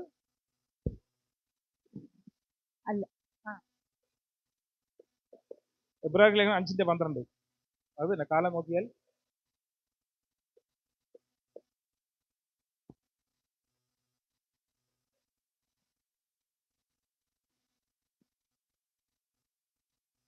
ഇത് വളരെ ശ്രദ്ധിക്കാനുള്ളതാണ്. സഭയിലെ ഉപദേഷ്ടാക്കന്മാരോടുള്ള ആഹ്വാനമാണ്. ശാബത്ത് സ്കൂൾ പഠിപ്പിക്കുന്ന, പ്രസംഗിക്കുന്ന, ആരാധനകൾ നടത്തുന്ന ഞാൻ ഉൾപ്പെടെയുള്ളതായ എല്ലാ ആൾക്കാരോടും സത്യവേദ പുസ്തകം പറയുന്നതായ ഒരു കാര്യമാണിത്.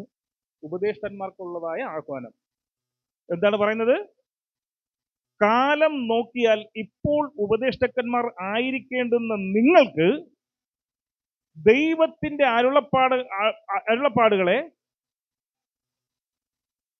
അപ്പോൾ ഈ ദൈവം സംസാരിക്കുന്നതായ ഓരോ കാര്യാദികളെക്കുറിച്ചും ആദ്യം മുതലേ പഠിക്കേണ്ടുന്നതായ ഒരവസ്ഥ അല്ലേ? ഇവിടെ പറഞ്ഞിരിക്കുന്നു ആവശ്യമായിരിക്കുന്നു. അതായത് ആദ്യ പാഠങ്ങളെ തന്നെ വീണ്ടും വീണ്ടും ഉപദേശിച്ച് തരുവാൻ വേണ്ടി എന്ത് ചെയ്യുന്നു? ആവശ്യമായി വന്നിരിക്കുന്നു. അതുകൊണ്ട് ദൈവത്തിന്റെ ജനത്തിന് കട്ടിയായിട്ടുള്ള ആഹാരമല്ല,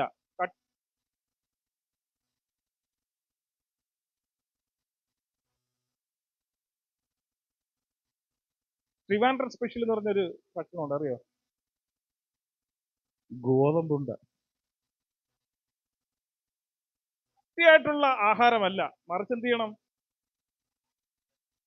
അതെ, പാൽ എത്ര എന്തിയായി നിങ്ങൾക്ക് ആവശ്യമുണ്ട്. അപ്പൊ അതുകൊണ്ട് നമ്മൾ വളരെ കട്ടിയായിട്ടുള്ളതായ വാക്കുകളും വചനങ്ങളും കടുകട്ടിയായിട്ടുള്ള രീതിയിൽ പഠിപ്പിക്കുന്നതിനേക്കാൾ ഉപരി ലഘുവായ രീതിയിൽ ജനത്തിന് മനസ്സിലാവുന്ന തരത്തിൽ നമ്മൾ തുടക്കത്തിൽ അങ്ങനെ തുടങ്ങി വയ്ക്കുകയാണെങ്കിൽ ഏറ്റവും നന്നായിരിക്കും എന്നാണ് ഇവിടെ ആര് പറയുന്നത്? അപ്പോസ്തലനായ പൗലോസ് ഇവിടെ എബ്രായർക്ക് ലേഖനത്തിലൂടെ പറയുന്നത് അല്ലേ? അതുകൊണ്ട് ആ രീതിയിൽ പാലത്രേ നിങ്ങൾക്ക് ആവശ്യമായി വന്നിരിക്കുന്നു എന്ന് ഇവിടെ പറയുകയാണ്. വീണ്ടും അവസാനമായിട്ട് ഒരു വാക്യോട് വായിക്കാം. അതുകൊണ്ട് നമ്മൾ ചെയ്യാൻ റോമർക്ക് ലേഖനം അതിന്റെ 15-ാം അധ്യായം അതിന്റെ 5-6 വാക്യങ്ങളിൽ എന്താണ് പറയുന്നത്? റോമർക്ക് ലേഖനം അതിന്റെ 5-6 15-ന്റെ 5-6 റോമർക്ക് ലേഖനം അതിന്റെ 15-ാം അധ്യായം അതിന്റെ 5-6 വാക്യങ്ങൾ ആദ്യം എടുത്ത് കുറച്ച് വായിക്കാം. എന്താ പറയുന്നത്? എന്നാൽ നിങ്ങൾ ഐക്യമത്യപ്പെട്ട് നമ്മുടെ കർത്താവായ യേശു ക്രിസ്തുവിന്റെ പിതാവായ ദൈവത്തെ ഏകമനസ്സോടെ ഒരു വായിനാൽ തന്നെ എന്ത് ചെയ്യണം? മഹത്വീകരിക്കേണ്ടതിന് സ്ഥിരത. അപ്പൊ ആദ്യം വേണ്ടുന്നതാണ് സ്ഥിരത നമുക്കുണ്ടായിരിക്കണം. ആശ്വാസവും നൽകുന്ന ദൈവം നിങ്ങൾക്ക് യേശുക്രിസ്തുവിൽ അനുരൂപമായി തമ്മിൽ ഏക ചിന്തയോടുകൂടി നമ്മൾ എന്ത് ചെയ്യണം? കൃപ നൽകുമാറാകട്ടെ. അതുകൊണ്ട് സ്ഥിരത, ദൈവം നൽകുന്ന ആശ്വാസം എന്താണ്? അത് സ്ഥിരതയുള്ളതാണ്, അല്ലേ?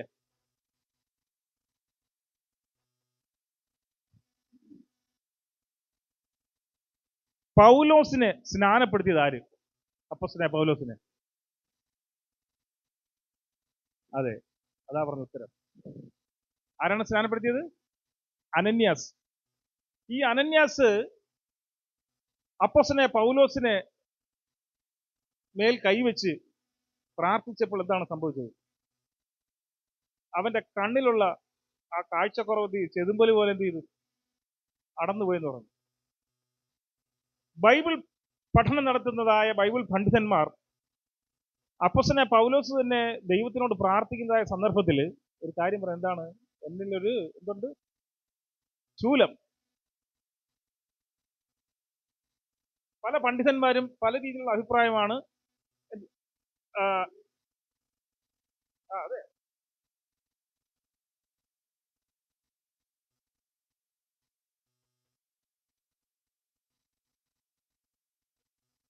എന്റെ കൃപ നിനക്ക് മതി.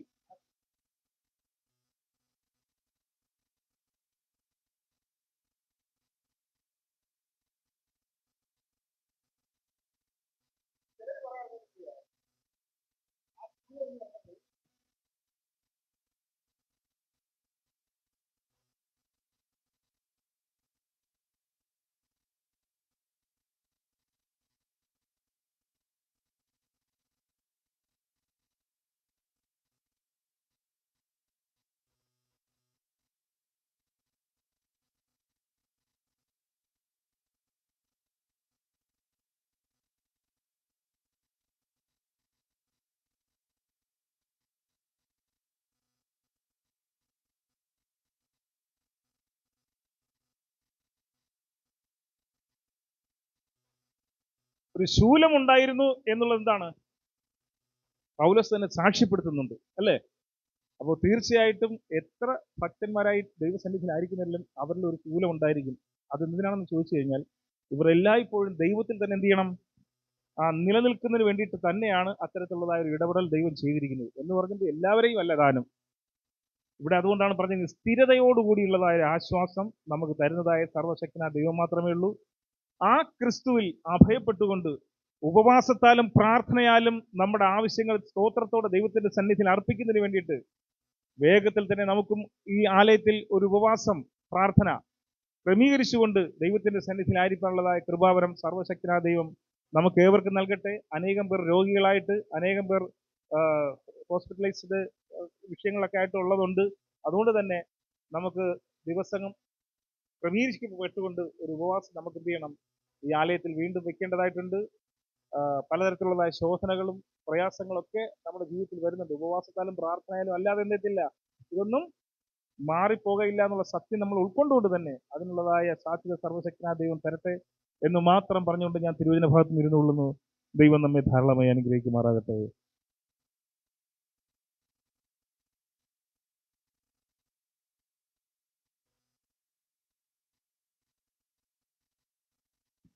ദൈവനാമം മഹത്വപ്പെടുമാറാകട്ടെ. ഇന്ന് ആവശ്യലധികമായ സ്വർഗീയമെന്ന വാസ്തുമൂലം ലഭ്യമായി. നാം മാത്രം സഭയിലിരുന്നാൽ പോരാ. മുൻകാലങ്ങളിലെ പ്രകാരമാണോ നമ്മുടെ പൂർവികർ പ്രവർത്തിച്ചത്, അപ്രകാരം തന്നെ നാമും ഉണർന്ന് പ്രവർത്തിക്കേണ്ടതായിട്ടുണ്ട്. അതിന് നമുക്ക് അവസാനം പറഞ്ഞു നിർത്തിയത് ദൈവത്തോട് കൂടിച്ചേരുന്ന ചേരുന്ന പ്രാർത്ഥനയാണ്, ഉപവാസ പ്രാർത്ഥനയാണ്. ഒരു മനസ്സോടെ നമ്മൾ എല്ലാം ചെയ്യുമ്പോൾ എന്ത് ചെയ്യും? ദൈവം ധാരാളമായി നമ്മോടൊപ്പം പ്രവർത്തിക്കും.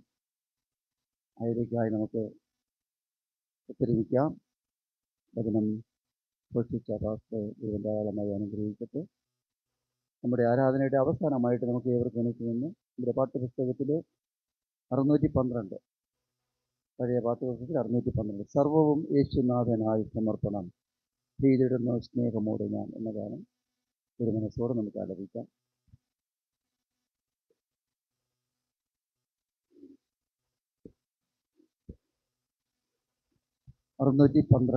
സർവവും യേശുനാഥനായി സമർപ്പണം ചെയ്തിടുന്നു സ്നേഹമോടെ ഞാൻ. സർവവും യേശുനാഥനായി സമർപ്പണം ചെയ്തിടുന്നു സ്നേഹമോടെ ഞാൻ. എന്റെ ബുദ്ധിയും എന്റെ ശക്തിയും അങ്ങനെക്കു തന്നതൊക്കെയും. എന്റെ ബുദ്ധിയും എന്റെ ശക്തിയും അങ്ങനെക്കൊക്കെയും സർവവും യേശുനാഥനായി സമർപ്പണം ചെയ്തിടുന്നു സ്നേഹമോടെ ഞാൻ. സർവവും യേശുനാഥനായി സമർപ്പണം ചെയ്തിടുന്നു സ്നേഹമോടെ ഞാൻ.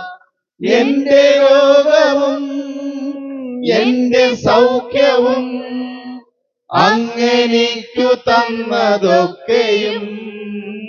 എന്റെ രോഗവും എന്റെ സൗഖ്യവും അങ്ങനെക്കു തന്നതൊക്കെയും സർവവും യേശുനാഥനായി സമർപ്പണം ചെയ്തിടുന്നു സ്നേഹമോടെ ഞാൻ. സർവവും യേശുനാഥനായി സമർപ്പണം ചെയ്തിടുന്നു സ്നേഹമോടെ ഞാൻ.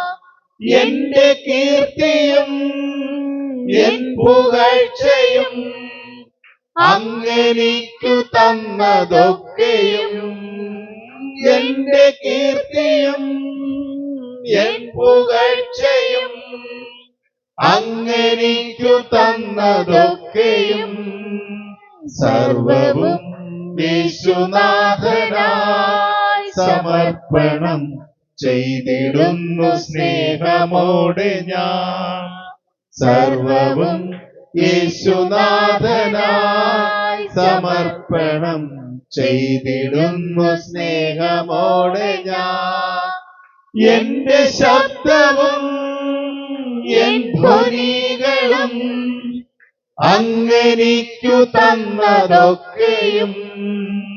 എന്റെ ശബ്ദവും എൻ ധ്വനികളും അങ്ങനെക്കു തന്നതൊക്കെയും സർവവും യേശുനാഥനായി സമർപ്പണം ചെയ്തിടുന്നു സ്നേഹമോടെ ഞാൻ. സർവവും യേശുനാഥനായി സമർപ്പണം ചെയ്തിടുന്നു സ്നേഹമോടെ ഞാൻ.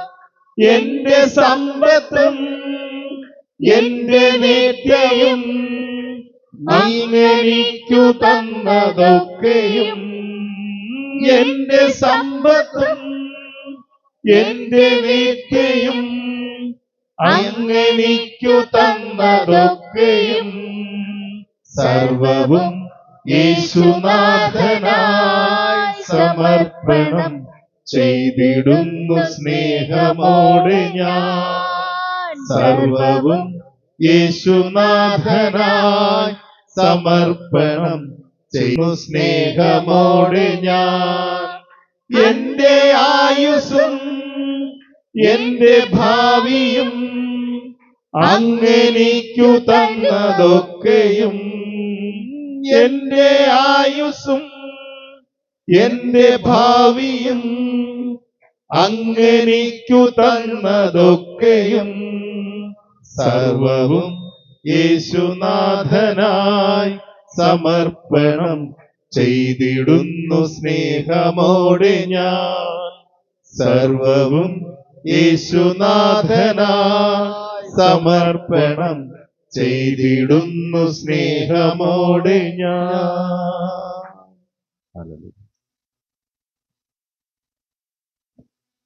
നമുക്ക് ഡോക്ടർ ജയപ്രകാശ് അവരുമായി പ്രാർത്ഥിക്കാം.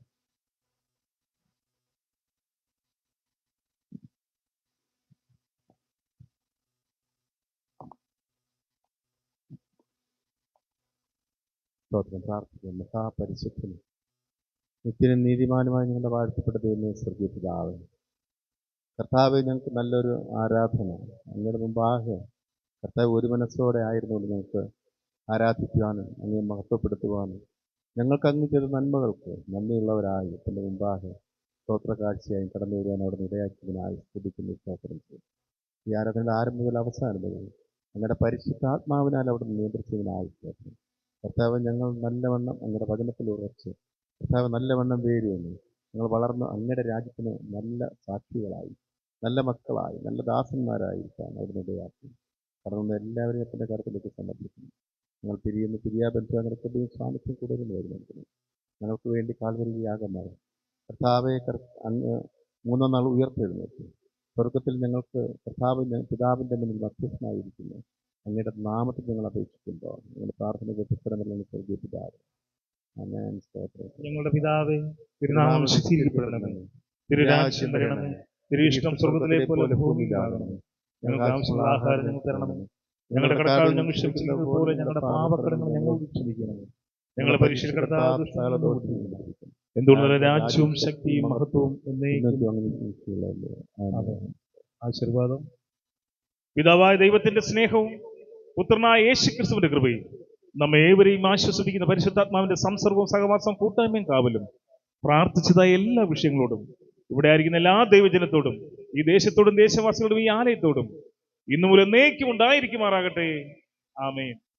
അനുഗ്രഹത്തോടെ ഇപ്പോൾ അയക്കാടിയാന് യഹോവായേ മനസ്സലിവുടയ മഹോന്നത പരനെ വന്ദനമങ്ങയ്ക്കാമേ. മനസ്സലിവുടയ മഹോന്നത പരനെ വന്ദനം അങ്ങയ്ക്കാമേ. തിരുസമാധാനവാക്യം ദാസരി സ്ഥിരപ്പെടാനരുൾകയിപ്പോ ആരുമനൻ വേഗത്തെ അരുളിയ പരനെ ഹല്ലേലൂയ ആമേൻ. അരുമനിൻ വേദത്തെ അരുളിയ പരനെ ഹല്ലേലൂയ ആമേൻ. ഹല്ലേലൂയ, ഹല്ലേലൂയ, ഹല്ലേലൂയ. ഹല്ലേലൂയ.